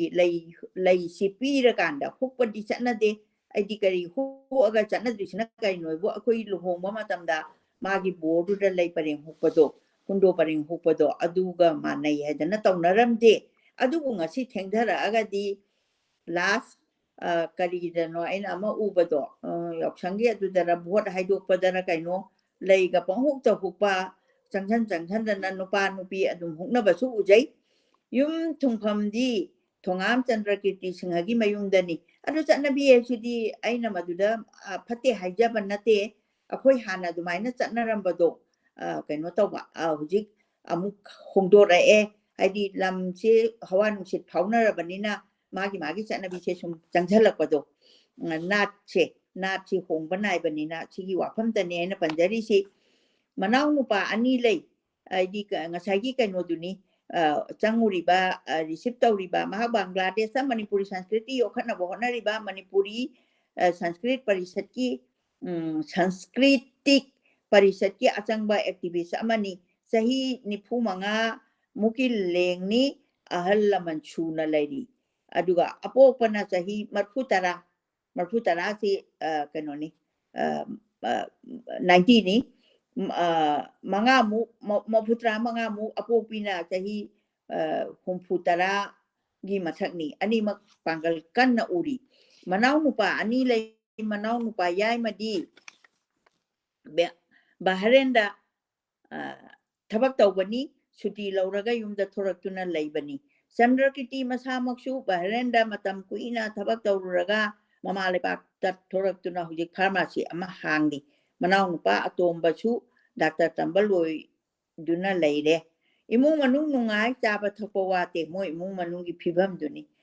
ꯏꯪꯈꯣꯜ ꯌꯥꯝꯅ ꯆꯥꯎꯏ ꯁꯨꯃꯥꯡ ꯐꯖꯅ ꯊꯝꯃꯤ ꯑꯩꯈꯣꯏ ꯃꯩꯇꯩꯒꯤ ꯆꯠꯅꯕꯤꯗ ꯁꯨꯃꯥꯡ ꯑꯃ ꯁꯪꯒꯣꯏ ꯑꯃ ꯁꯨꯃꯥꯏꯅ ꯊꯝꯕꯗꯣ ꯊꯝꯃꯤ ꯍꯥꯏꯔꯤꯕ ꯏꯪꯈꯣꯜ ꯃꯇꯣꯜꯗ ꯄꯨꯈ꯭ꯔꯤ ꯑꯆꯧꯕ ꯑꯃ ꯉꯥ ꯌꯣꯛꯇꯨꯅ ꯂꯩ ꯄꯨꯈ꯭ꯔꯤ ꯃꯄꯥꯟꯗ ꯑꯃꯗꯤ ꯏꯪꯈꯣꯜꯒꯤ ꯃꯇꯥꯏꯗ ꯌꯨꯕꯤ ꯑꯃꯗꯤ ꯀ꯭ꯋꯥ ꯄꯥꯝꯕꯤ ꯀꯌꯥ ꯍꯧꯔꯤ ꯑꯗꯣ ꯑꯩꯈꯣꯏꯗ ꯍꯧꯗꯕ ꯃꯅꯤꯄꯨꯔꯗ ꯍꯧꯖꯤꯛ ꯈꯔ ꯊꯥꯅꯕꯒꯤ ꯋꯥꯅꯤ ꯑꯗꯨꯒ ꯌꯥꯝ ꯀꯟꯅ ꯃꯄꯥꯟ ꯀꯩꯅꯣ ꯇꯧꯗꯅ ꯃꯍꯩ ꯌꯥꯝꯅ ꯌꯥꯟꯕꯗꯤ ꯎꯗ꯭ꯔꯤ ꯃꯗꯨꯗꯤ ꯋꯦꯗꯔꯒꯤ ꯃꯈꯥꯁꯨ ꯌꯥꯝ ꯄꯣꯟꯕ ꯏꯪꯈꯣꯜꯒꯤ ꯃꯇꯣꯟꯗ ꯂꯝꯕꯤ ꯑꯃꯅ ꯈꯜꯂꯒ ꯄꯥꯛꯂꯕ ꯂꯧꯕꯨꯛ ꯑꯃ ꯇꯥꯝꯅ ꯁꯟꯗꯣꯛꯈ꯭ꯔꯤ ꯂꯧꯕꯨꯛ ꯑꯗꯨꯝ ꯂꯩꯕ ꯑꯗꯨꯅ ꯃꯈꯣꯏꯒꯤ ꯂꯧꯐꯝ ꯆꯥꯎꯅ ꯂꯩꯔꯤ ꯌꯨꯝ ꯎꯅ ꯁꯥꯔꯒ ꯖꯤꯡꯒꯅ ꯀꯨꯞꯄꯅꯤ ꯃꯩꯇꯩꯒꯤ ꯌꯨꯝꯖꯥꯎꯒꯤ ꯃꯑꯣꯡꯃꯛ ꯅꯠꯇ꯭ꯔꯕꯁꯨ ꯃꯩꯇꯩ ꯌꯨꯝꯁꯥꯒꯤ ꯃꯑꯣꯡ ꯆꯪꯉꯤ ꯃꯥꯡꯒꯣꯜ ꯆꯥꯎꯅ ꯊꯝꯃꯤ ꯑꯋꯥꯡ ꯊꯪꯕꯗ ꯃꯤ ꯐꯝꯐꯝ ꯀꯥ ꯂꯩ ꯂꯥꯏꯅꯤꯡꯊꯧ ꯂꯩꯃꯔꯦꯟꯒꯤ ꯈꯨꯕꯝ ꯐꯖꯅ ꯊꯝꯃꯤ ꯂꯥꯏꯅꯤꯡꯊꯧ ꯂꯩꯃꯔꯦꯟ ꯑꯩꯈꯣꯏꯒꯤꯁꯨ ꯏꯃꯨꯡꯗ ꯂꯥꯏꯅꯤꯡꯊꯧ ꯂꯩꯃꯔꯦꯟ ꯈꯨꯕꯝ ꯂꯩꯇꯕ ꯏꯃꯨꯡ ꯑꯃꯠꯇ ꯂꯩꯇꯦ ꯃꯐꯝ ꯑꯗꯨꯗ ꯂꯩꯔꯤꯕ ꯌꯨꯝꯁꯤꯡ ꯑꯗꯣ ꯃꯩꯇꯩꯒꯤ ꯌꯨꯝ ꯉꯥꯛꯇꯅꯤ ꯏꯪꯈꯣꯜ ꯃꯔꯥꯡ ꯀꯥꯏꯅ ꯆꯥꯎꯅ ꯂꯩꯅꯩ ꯃꯩꯇꯩꯒꯤ ꯒꯧꯔꯤꯌꯥ ꯑꯃꯥꯡ ꯑꯁꯦꯡ ꯉꯥꯛꯅ ꯆꯠꯂꯤ ꯇꯁꯦꯡꯅꯃꯛ ꯍꯥꯏꯔꯨꯔꯒꯗꯤ ꯒꯧꯔꯤꯌꯥ ꯑꯃꯥꯡ ꯑꯁꯦꯡ ꯉꯥꯛꯅ ꯆꯠꯄꯁꯤꯗꯤ ꯑꯩꯈꯣꯏꯒꯤ ꯃꯅꯤꯄꯨꯔꯗ ꯃꯄꯥꯟꯗ ꯇꯥꯔꯤꯕ ꯃꯤ ꯑꯩꯈꯣꯏꯒꯤ ꯃꯩꯇꯩ ꯏꯆꯤꯟ ꯏꯅꯥꯎ ꯑꯗꯨꯒ ꯑꯍꯜ ꯂꯃꯟ ꯂꯥꯏꯒꯨꯔꯨꯁꯤꯡꯁꯤꯅꯗꯤ ꯀꯥ ꯍꯦꯟꯅ ꯍꯦꯟꯕꯗꯧꯅ ꯍꯧꯖꯤꯛ ꯐꯥꯎꯕꯒꯤ ꯀꯟꯗꯤꯁꯟꯁꯤꯗ ꯃꯃꯥꯡꯉꯩꯗꯕꯨꯗꯤ ꯑꯗꯨꯝ ꯃꯥꯟꯅꯅ ꯆꯠꯂꯝꯃꯒꯁꯨ ꯉꯁꯤ ꯇꯧꯔꯤꯕꯁꯤꯗꯤ ꯌꯥꯝ ꯊꯤꯅ ꯈꯦꯠꯅꯕ ꯎꯔꯦ ꯑꯄꯣꯛꯄ ꯑꯄꯣꯛꯄꯤ ꯑꯅꯤꯃꯛ ꯋꯥꯉꯥꯡ ꯁꯉꯥꯡ ꯁꯥꯖꯠ ꯂꯤꯆꯠꯇ ꯃꯩꯇꯩꯒꯤ ꯊꯥꯏꯅꯒꯤ ꯑꯍꯜ ꯂꯃꯟ ꯃꯥꯜꯂꯤ ꯌꯥꯝꯅ ꯅꯣꯜꯂꯨꯏ ꯍꯥꯏꯗꯤ ꯌꯥꯝꯅ ꯗꯤꯁꯤꯄ꯭ꯂꯤꯟ ꯃꯤ ꯑꯃ ꯂꯥꯛꯄꯗ ꯌꯥꯝꯅ ꯏꯀꯥꯏ ꯈꯨꯝꯅꯕꯤꯕꯗꯣ ꯑꯩꯈꯣꯏꯗꯤ ꯅꯨꯄꯥ ꯃꯌꯨꯝꯗ ꯊꯤꯜꯂꯛꯄꯗ ꯉꯥꯏꯔꯤꯕ ꯃꯧ ꯑꯅꯧꯕꯤꯒ ꯆꯞ ꯃꯥꯟꯅꯈ꯭ꯔꯦ ꯍꯥꯏꯗꯤ ꯑꯣꯖꯥꯅ ꯍꯥꯏꯔꯤꯁꯦ ꯌꯥꯝꯅ ꯃꯧ ꯑꯅꯧꯕꯤꯒ ꯆꯞ ꯃꯥꯟꯅꯈ꯭ꯔꯦꯗꯤ ꯌꯥꯝꯅ ꯍꯔꯥꯎ ꯅꯨꯡꯉꯥꯏꯅ ꯌꯥꯝꯅ ꯃꯌꯥꯝꯅ ꯔꯤꯁꯤꯞ ꯇꯧꯕꯤꯕ ꯍꯔꯥꯎ ꯃꯣꯃꯣꯟꯅ ꯃꯧ ꯑꯅꯧꯕꯤꯁꯤꯗꯤ ꯂꯨꯍꯣꯡꯕ ꯅꯧꯔꯤꯉꯩꯗꯗꯤ ꯌꯥꯝꯅꯁꯨ ꯂꯨꯅ ꯇꯧꯅꯩꯗꯅ ꯃꯤ ꯐꯝꯐꯝ ꯀꯥ ꯑꯗꯨꯗ ꯉꯥꯏꯍꯥꯛ ꯄꯣꯊꯥꯗꯨꯅ ꯂꯩꯕ ꯃꯇꯝꯗ ꯑꯩꯈꯣꯏꯕꯨ ꯎꯅꯕ ꯂꯥꯛꯄ ꯃꯤ ꯌꯥꯝꯈ꯭ꯔꯦ ꯃꯩꯇꯩ ꯄꯥꯡꯒꯜꯁꯨ ꯌꯥꯎꯔꯛꯏ ꯑꯍꯜ ꯂꯃꯟꯅ ꯀꯌꯥ ꯑꯃꯅꯤ ꯃꯁꯛ ꯅꯥꯏꯔꯕ ꯂꯝꯗꯝ ꯑꯗꯨꯒꯤ ꯃꯁꯛ ꯈꯔꯗꯤ ꯌꯨꯝꯅꯥꯝ ꯁꯝꯕꯨ ꯔꯇꯟ ꯍꯥꯏꯗꯤ ꯃꯁꯛ ꯈꯔ ꯑꯣꯖꯥꯅ ꯄꯟꯕꯤꯕ ꯀꯦ ꯕꯤꯔꯦꯟ ꯍꯥꯃꯣꯡ ꯒꯣꯄꯥꯜ ꯁꯖꯥꯗꯨꯜ ꯍꯛꯅꯆꯤꯡꯕꯅꯤ ꯉꯥꯏꯍꯥꯛꯀꯤ ꯃꯅꯨꯡꯗ ꯆꯟꯗ꯭ꯔꯀꯤꯇꯤꯒꯤ ꯌꯨꯝꯗꯣ ꯃꯤꯅ ꯄꯨꯝꯊꯟ ꯊꯜꯂꯝꯃꯤ ꯃꯈꯣꯏꯅ ꯂꯥꯛꯂꯤꯕꯁꯨ ꯁꯅꯥ ꯂꯩꯕꯥꯛ ꯃꯅꯤꯄꯨꯔꯒꯤ ꯄꯥꯎ ꯇꯥꯒꯗꯕꯒꯤ ꯂꯥꯛꯂꯤꯕꯅꯤ ꯁꯅꯥ ꯂꯩꯕꯥꯛ ꯃꯅꯤꯄꯨꯔꯁꯤ ꯀꯩꯀꯩ ꯇꯧꯍꯧꯔꯦ ꯑꯋꯥꯕ ꯄꯥꯎ ꯂꯩꯕ꯭ꯔꯥ ꯅꯨꯡꯉꯥꯏꯕ ꯄꯥꯎ ꯂꯩꯕ꯭ꯔꯥ ꯍꯥꯏꯅ ꯇꯥꯅꯤꯡꯕꯗꯣ ꯑꯩꯈꯣꯏꯅ ꯃꯈꯣꯏꯒꯤ ꯕꯪꯒ꯭ꯂꯥ ꯂꯩꯕꯥꯛꯀꯤ ꯄꯥꯎ ꯇꯥꯅꯤꯡꯕꯅ ꯏꯈꯧ ꯂꯥꯡꯂꯤ ꯑꯅꯤꯁꯤ ꯄꯥꯎ ꯇꯥꯅꯅꯤꯡꯕ ꯀꯥꯗꯣ ꯏꯈꯧ ꯂꯥꯡꯂꯕ ꯊꯃꯣꯏꯒꯤ ꯑꯋꯥ ꯄꯣꯊꯥꯐꯝ ꯑꯣꯏꯈꯤ ꯀꯔꯝꯕ ꯃꯇꯝꯗꯒꯤ ꯚꯥꯅꯨꯒꯟꯖꯀꯤ ꯂꯝꯗꯝꯗ ꯃꯩꯇꯩꯁꯤꯡꯅ ꯈꯨꯟꯗꯥꯈꯤꯕꯒꯦ ꯃꯩꯇꯩꯒꯤ ꯈꯨꯜ ꯀꯌꯥ ꯂꯩꯕꯒꯦ ꯀꯔꯤ ꯁꯤꯟꯐꯝ ꯄꯥꯏꯅꯔꯤꯕ ꯋꯥꯍꯪ ꯀꯌꯥꯅꯤ ꯃꯥꯅ ꯈꯪꯖꯕ ꯋꯥꯔꯤ ꯋꯥꯈꯣꯡ ꯀꯌꯥ ꯂꯤꯊꯔꯛꯈꯤ ꯚꯥꯅꯨꯒꯟꯖꯀꯤ ꯂꯝꯗꯝꯗ ꯃꯅꯤꯄꯨꯔꯤꯁꯤꯡꯅ ꯈꯨꯟꯗꯥꯈꯤꯕꯁꯦ ꯆꯞ ꯆꯥꯕ ꯃꯇꯝ ꯏꯇꯤꯍꯥꯁꯀꯤ ꯄ꯭ꯔꯃꯥꯟꯒ ꯂꯣꯏꯅꯅ ꯄꯤꯕꯗ ꯂꯨꯅ9 ꯑꯗꯨꯒ ꯆꯍꯤ 7 ꯈꯨꯟꯇꯥꯛꯄ ꯃꯇꯝꯗ ꯃꯅꯤꯄꯨꯔꯗꯒꯤ ꯆꯦꯜꯂꯛꯇꯨꯅ ꯂꯩꯈꯤꯕꯅꯤ ꯍꯥꯏꯕꯁꯤꯗꯃ ꯑꯣꯏꯅ ꯈꯪꯅꯔꯤ ꯆꯍꯤ 7 ꯈꯨꯟꯇꯥꯛꯄꯗ ꯃꯅꯤꯄꯨꯔꯗꯗꯤ ꯋꯥꯈ꯭ꯔꯦꯅ ꯃꯤ ꯃꯌꯥꯝꯗꯣ ꯍꯦꯛꯇ ꯀꯩꯅꯣ ꯇꯧꯗꯅ ꯑꯉꯥꯡꯅ ꯑꯩꯈꯣꯏꯅ ꯇꯝꯃꯛꯄꯗ ꯌꯥꯎꯔꯛꯄꯗꯣ ꯃꯣꯔꯣꯛ ꯃꯩ ꯊꯥꯔꯒ ꯍꯥꯠꯂꯦ ꯑꯗꯨꯒ ꯊꯧꯗꯨꯅꯨꯡꯗ ꯍꯥꯏꯍꯠꯂꯒ ꯍꯥꯠꯂꯦ ꯑꯗꯨꯒ ꯎꯊꯛꯇ ꯂꯣꯠꯄꯁꯤꯡꯁꯤꯅ ꯆꯤꯡꯊꯔꯒ ꯃꯅꯥꯗ ꯌꯥꯏꯔꯤꯅ ꯂꯦꯡꯉꯒ ꯄꯨꯗꯅ ꯑꯗꯨꯃꯥꯏꯅ ꯇꯧꯗꯅ ꯃꯤꯍꯥꯠ ꯃꯤꯄꯨꯟꯁꯤ ꯌꯥꯝ ꯊꯤꯅ ꯍꯥꯠꯈ꯭ꯔꯕ ꯀꯨꯀꯤꯁꯤꯡ ꯀꯤꯕ ꯑꯗꯨ ꯃꯇꯝ ꯑꯗꯨꯗ ꯚꯥꯅꯨꯒꯟꯖꯀꯤ ꯂꯝꯗꯝ ꯑꯁꯦ ꯂꯝꯂꯦꯝ ꯑꯣꯏꯅ ꯇꯥꯗꯨꯅ ꯂꯩꯔꯝꯕ ꯍꯥꯏꯗꯤ ꯂꯝꯂꯦꯝ ꯍꯥꯏꯗꯤ ꯂꯝ ꯑꯔꯦꯝꯕ ꯑꯣꯏꯅ ꯇꯥꯗꯨꯅ ꯂꯩꯔꯝ ꯃꯤ ꯇꯥꯔꯝꯗꯕ ꯀꯨꯀꯤꯁꯤꯡ ꯀꯤꯕꯅ ꯃꯤ ꯇꯥꯔꯝꯗꯕ ꯀꯨꯀꯤꯁꯤꯡ ꯈꯔ ꯁꯥꯊꯤꯕ ꯊꯧꯅꯥ ꯐꯕ ꯃꯩꯇꯩꯁꯤꯡꯅ ꯘꯂꯥꯏ ꯇꯨꯔꯦꯟ ꯆꯦꯟꯕ ꯂꯩꯍꯥꯎ ꯂꯩꯕ ꯂꯝꯅꯤ ꯍꯥꯏꯗꯨꯅ ꯈꯨꯟꯗꯥ ꯂꯩꯇꯥꯈꯤꯕꯒꯤ ꯋꯥꯔꯤ ꯂꯤꯅꯔꯛꯏ ꯍꯥꯏꯗꯤ ꯑꯩꯈꯣꯏꯅ ꯈꯨꯟꯗꯥꯕ ꯃꯇꯝꯗ ꯂꯩꯍꯥꯎ ꯆꯦꯟꯕ ꯃꯐꯝꯗ ꯈꯨꯟꯗꯥꯔꯒꯗꯤ ꯑꯩꯈꯣꯏ ꯀꯩꯅꯣ ꯇꯧꯔꯦ ꯃꯅꯥ ꯃꯁꯤꯡ ꯃꯄꯨꯡ ꯐꯥꯅ ꯐꯔꯅꯤꯅ ꯈꯟꯅꯔꯝꯕ ꯑꯃꯨꯛ ꯃꯅꯤꯄꯨꯔꯒꯤ ꯃꯔꯩꯕꯥꯛ ꯅꯤꯡꯕ ꯑꯊꯧꯕ ꯀꯌا ꯅꯤꯡꯊꯧꯗꯒꯤꯅ ꯏꯆꯝ ꯆꯝꯕ ꯂꯥꯂꯣꯏ ꯑꯃ ꯐꯥꯎꯕ ꯏꯇꯤꯍꯥꯁꯀꯤ ꯇꯥꯡꯀꯛ ꯀꯌꯥꯗ ꯂꯝꯗꯝ ꯑꯁꯤꯗ ꯆꯪꯖꯐꯝ ꯂꯧꯗꯨꯅ ꯂꯩꯈꯤꯕꯒꯤ ꯅꯨꯡꯁꯤꯔꯕ ꯋꯥꯔꯤ ꯂꯤꯔꯛꯏ ꯂꯝꯗꯝ ꯑꯁꯤꯒꯤ ꯄꯨꯟꯁꯤꯒꯤ ꯑꯌꯥꯝꯕ ꯁꯔꯨꯛ ꯂꯦꯟꯈꯤꯕ ꯑꯃꯗꯤ ꯑꯔꯣꯏꯕ ꯌꯥꯍꯤꯞ ꯇꯥꯟꯈꯤꯕ ꯐꯥꯎꯕ ꯌꯥꯎꯈꯤꯕ ꯃꯩꯇꯩꯒꯤ ꯑꯊꯧꯕ ꯀꯌꯥꯅꯤ ꯃꯥꯔꯖꯤꯟ ꯅꯤꯡꯊꯧꯒꯤ ꯃꯣꯡꯐꯝ ꯂꯩꯔꯝꯂꯦ ꯔꯥꯅꯤ ꯕꯖꯥꯔꯗ ꯉꯥꯛꯄꯤꯒꯅꯤ ꯔꯥꯅꯤ ꯕꯖꯥꯔꯗ ꯖꯅꯅꯦꯇꯥ ꯏꯔꯥꯕꯣꯠ ꯌꯧꯔꯛꯂꯝꯃꯦ ꯅꯨꯡꯁꯤꯔꯕ ꯃꯔꯨꯞ ꯃꯄꯥꯡ ꯀꯌꯥ ꯊꯅꯝꯂꯦ ꯚꯥꯅꯨ ꯕꯤꯜꯗ ꯃꯩꯗꯤꯉꯨ ꯅꯣꯡꯆꯨꯞ Wairang Pamhiba Georgi Chana Koyet Tanamle Lamda Machida Adi Memory Wina Quina Sakandriba Atoba Kayagi Warishu Lady Alamana Hierarchy Banugasta Maite Kul Taraga Marirom Tai Missing Saragna Lissing Amaga Chama Mugni Silet Kumba Nate Maite Ngakta Park na Chau na Tabani Siletana Kara mixed over Yum Mamaga Sajinga Lona Bataba Suyawi Una Saraga na Zinkana Amasung Ina Kupana Nambani Una Saraga Zinka Kupayawa Aduga Ina Kupasuyawa Sileta Subit Bazada Isema Patma Manigi Yum Bengali Musalman Gi Yum na Koi Sinduna lay Edimagi Yumlona Basingo mixed over Maite Sing Yam na Tarak Labor Urei Bangladesh Maite Masing Yam na Hantaragli Tripura Amadi Manipura Kaya Mochian Kare Marup Amana Tamlaki Maite Sing na Bangladesh Tadulaga Barat Lomda Nakriba Ase Ekoi Mayang Sing na Ot Nay Bi but Nate Maite Sing na Lam Yon Tok Laga Kibani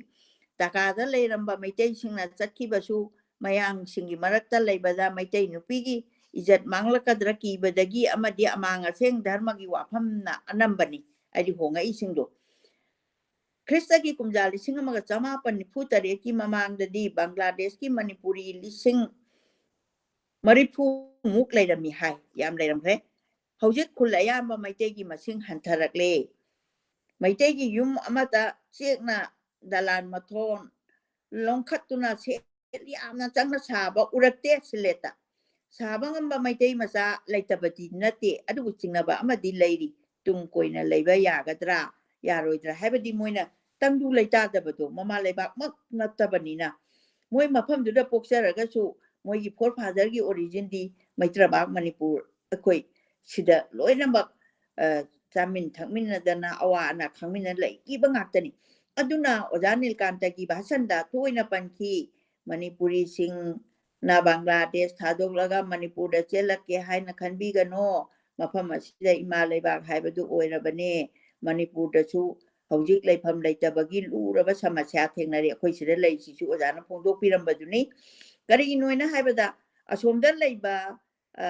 Bangladesh leiba isin inau ari ibung ba aduga ipa ipalsing punamakse loan se akhoi di se Manipuri ngata ngamnina atai Bengali khangde akhoi aduga Hindi chu kahina khangde adugu mafamduda leiba isin inau punamakti loina loan ahum English ka tharaga mari manga bhaude adum loina khangaba adun knowledge dadi yamna kano yamna increase oiba aduna ni ojana takpiri se numdang wairam pung manga tabada naya patan mandopta mifam pangthoklami aidi numdang di lepa leitana program stawre mifam ado Bangladesh Manipuri saitya sangset Kamalganj sakhana sinbani aidi siliba kainodo organization do Bangladesh Sangbadik Simiti Molabi Bazar unit ki Sabhavati Sri Radhika Mohan Goswami na Pradhan Atithi amasung saknairaba Sangbadik Ishak Kajalna Bishesh Atithi oina saruk yaki Khoirom Indrajitna Sabhavati oikhiba mifamduda Ekhoibuna maru oiba atithi oina ikai khumnaba utki Sahitya gi wa thoina maru oikhide maru oina khanakibadi Vishnu Priya gi wafamni uju pongpong sana kharabu nemtha kharabra matang badi am kalli Manipur gi apunba saktam ngakna bagi matang ni sangsatna ekoida khudol tobirei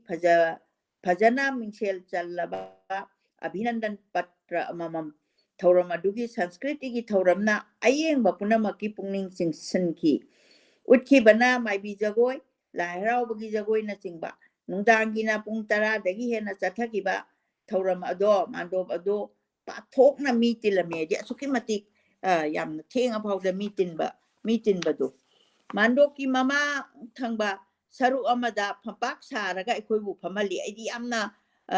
special atithi amada tawgadaba bebhado adu chapchana pangthopirapa sanskriti gi thauram na mandop mayai da pangthoi mandop ado sumang macha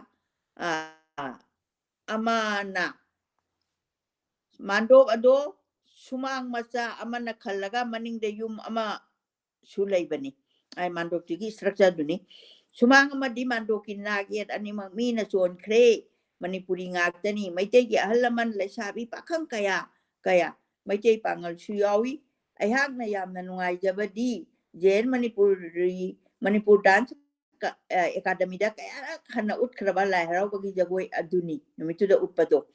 maitei lesabi pakhang ngaktani ngaktana sabani nupa na ningkham chamjin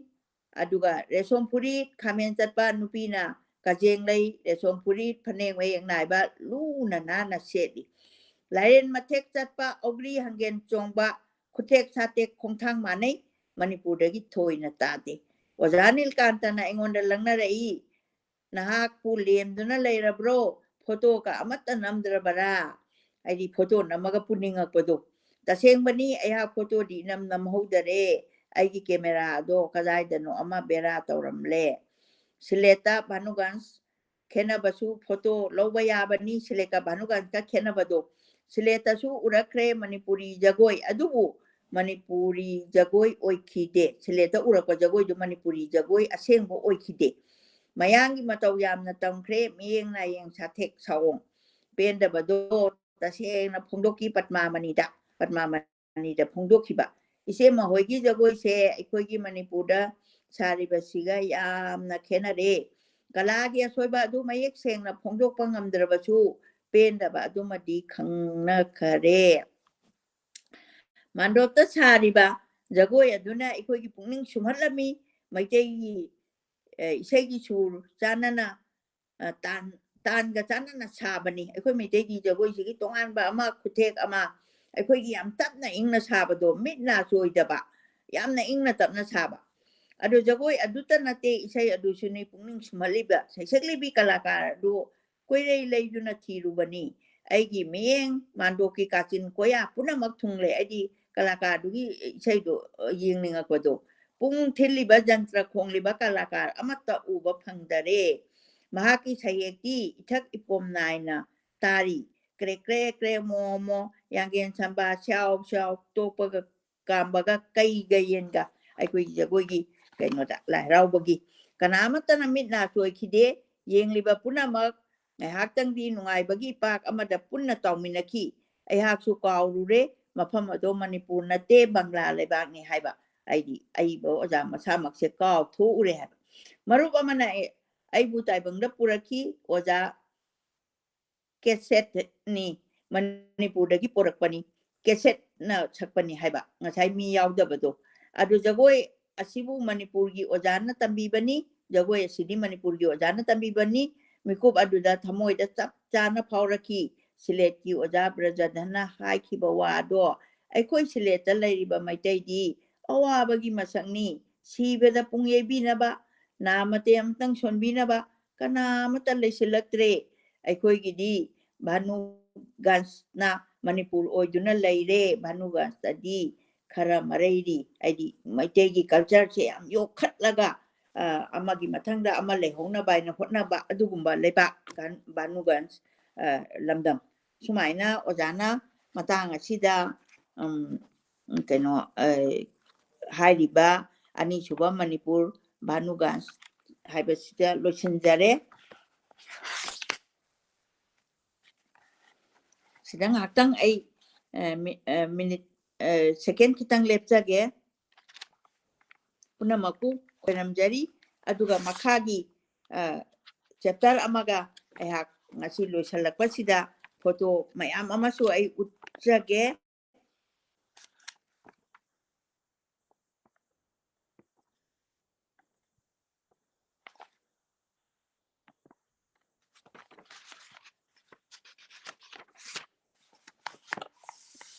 hojik pajagadoriba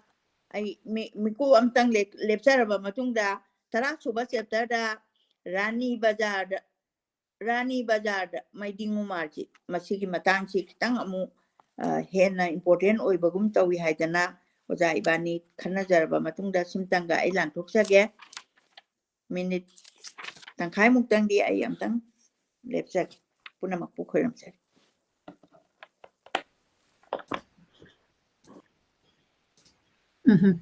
Imana break amtang lauring aisida akoigi ngasigi feature tawjariba author mingoina panjarabada thokjom ibohanbi singh maga collaborate tawraga masigi lyric asi Library of Manipur da feature tawhanbi bagi damakta thagachari khurumjari pabong lapna yamna ngasigi chapter da imana pabi basida Bangladesh ta kamai tawdana akoigi Manipur ki community Manipuri community si chatkibano aduga masigi reference ta jahi taret khuntak bagi reference tawbirapa aduga akoina amuk khangaga hana khangaga leibiramba sudum yawbiramgani aduga khangdaba na amuk masi historical refer tawrakpasida akoida yamna amuk khanghaningba pokpa adugumba reference ni yamna nungai adagi yamna nungsiba amana amuk ngasagi akoina jagoigumba yengakpa kanda akoigi Manipur ki originality duga different oirakpa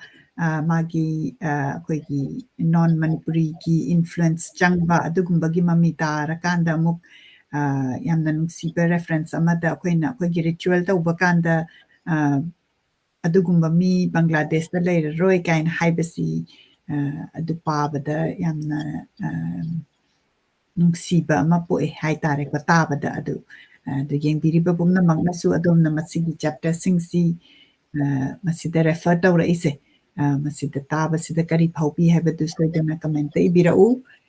dagi ngasai ahanbada masina ahanba parakpada Bangladesh Europe kanda magi welcome tawbada lay mayam chai ba dagi lay hukpa dagi adugumbagi hospitality haitare ko adu panbirapa matang da siyam na nungai ki duga specifically masida Gauria gi amang asengi panbirapado akoina aina su sum tajaba kanda Manipur da hoi mapam kharada di yamna kanna dum amang aseng adagi Gauria dharma chatpagi adum tajai aduga hena amuk Bangladesh da hena practice tawba masi gi reference amuk yamna educative oi haina khanjai duna imasu amuk lengsen bire ima amuk pukhatjarake mathangi chapter akoi myam kaminasi imada sinajari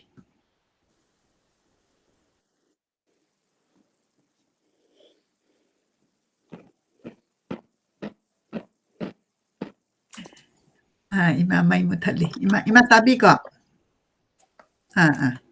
hoi ima amtang settle tawkisanu aduga imana mathangi chapter tara Rani ki Bazaar hairisi among maming chapter maming sitabada amuk Rani ki Bazaar sida amuk kari kamaina experience laibage habadu ngaijeri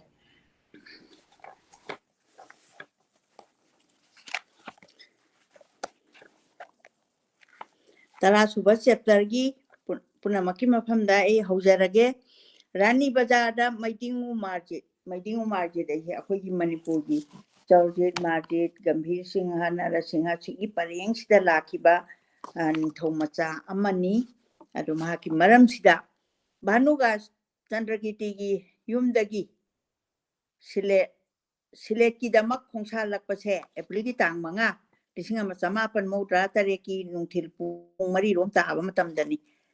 ahing amakak Chandrakiti gi yumda leibado numik kaya nimuk leibagum khanki imungi ahal laman Chandrakiti gi loinabi manau bema manau sing khudingmak naksin nakraba mari leinarei adi mungsina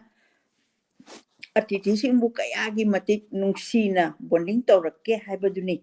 sak udaba nuksibagi lipun amana punki kainaramdagi matamda imung humna thoraktuna bidai tawrei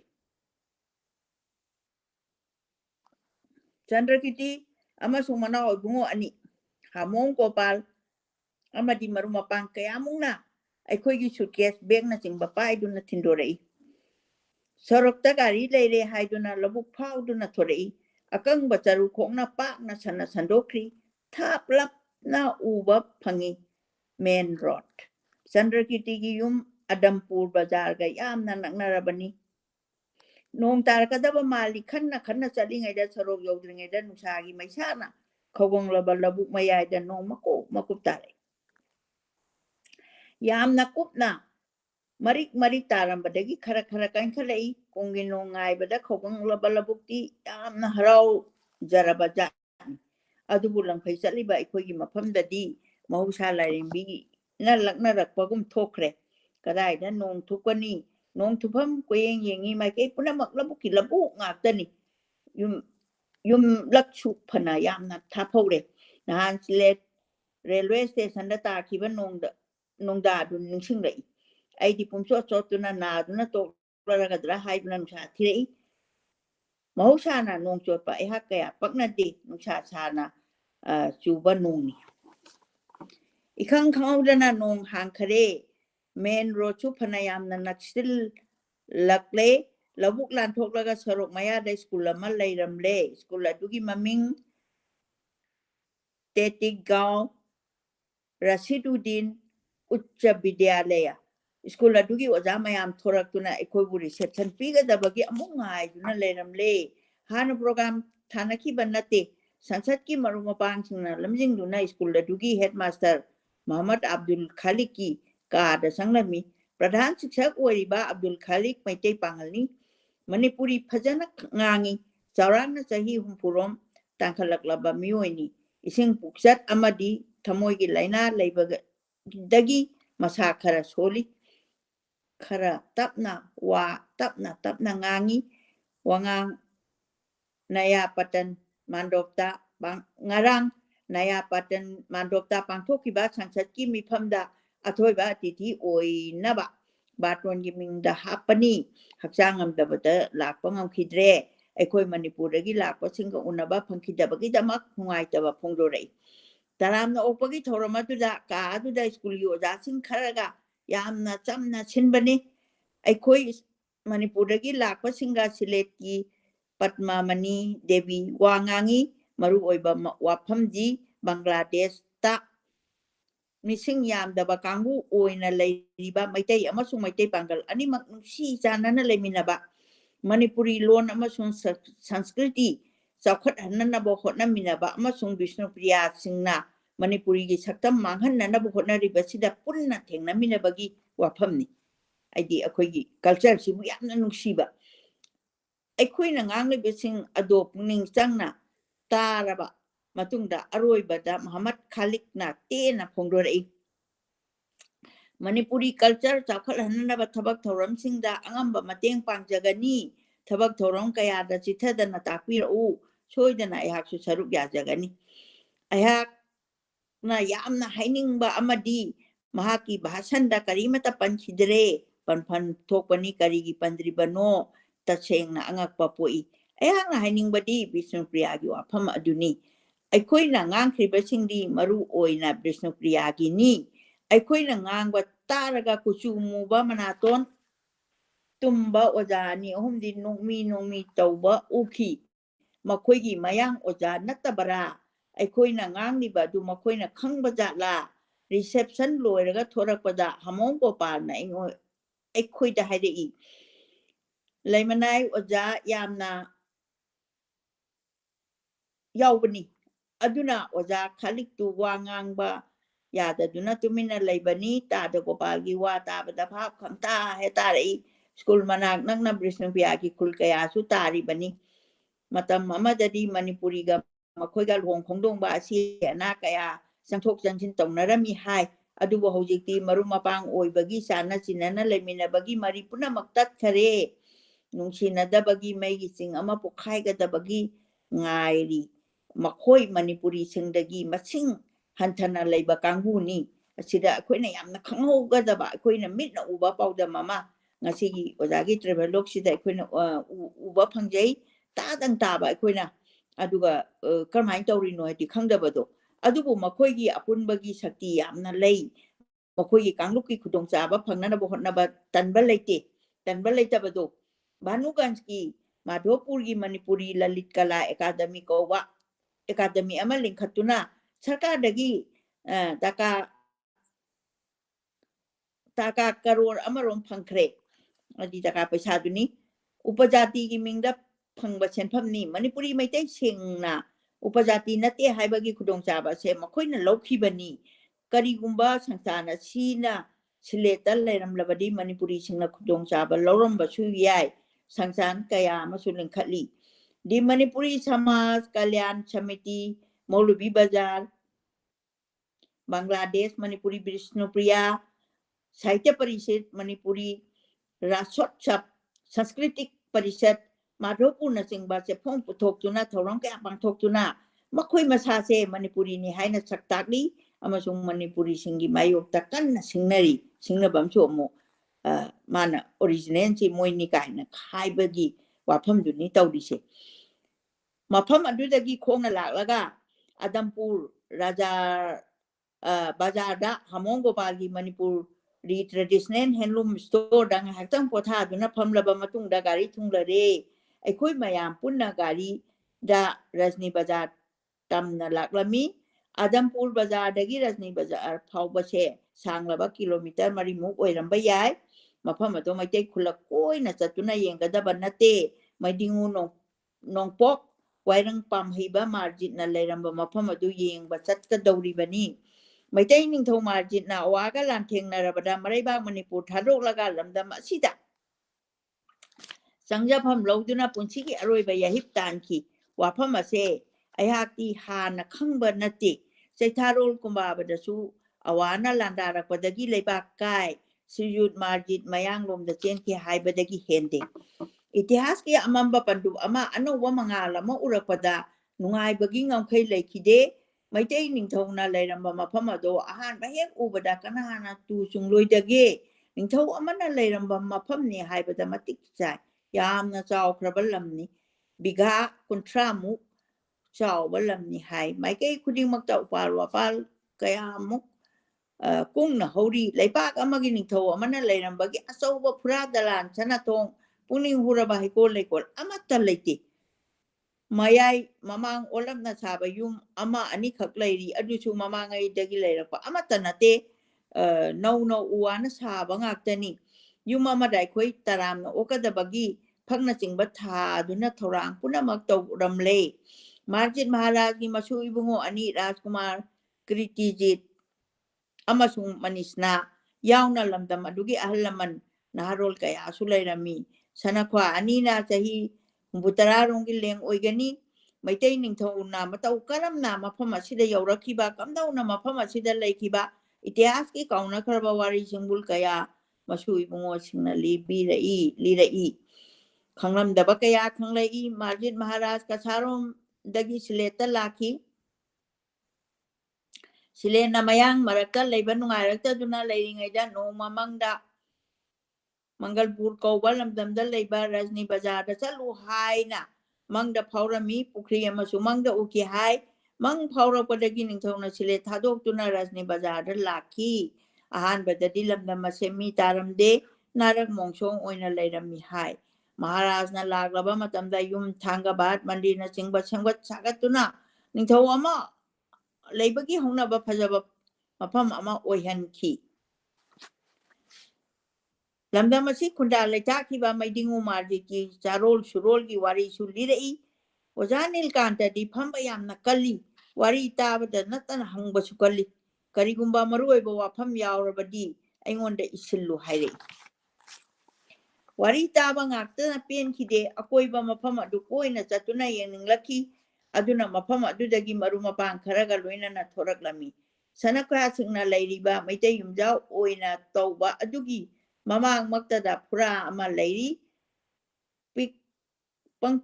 pa phura nate phura ase yamna maru oibani phura asigi manungda Marjit Maharaj gi matamgi sel mayak khutsu tha nangphang khamen chatpana chingba thammi hai phurisu lei matat le hai phura asigi hek makha thangbada pukhi atoba ma luraba isingna nik launa lei marak mayung hairap manana pak chauraba pukri ni pukri ge koibada upal kaya hori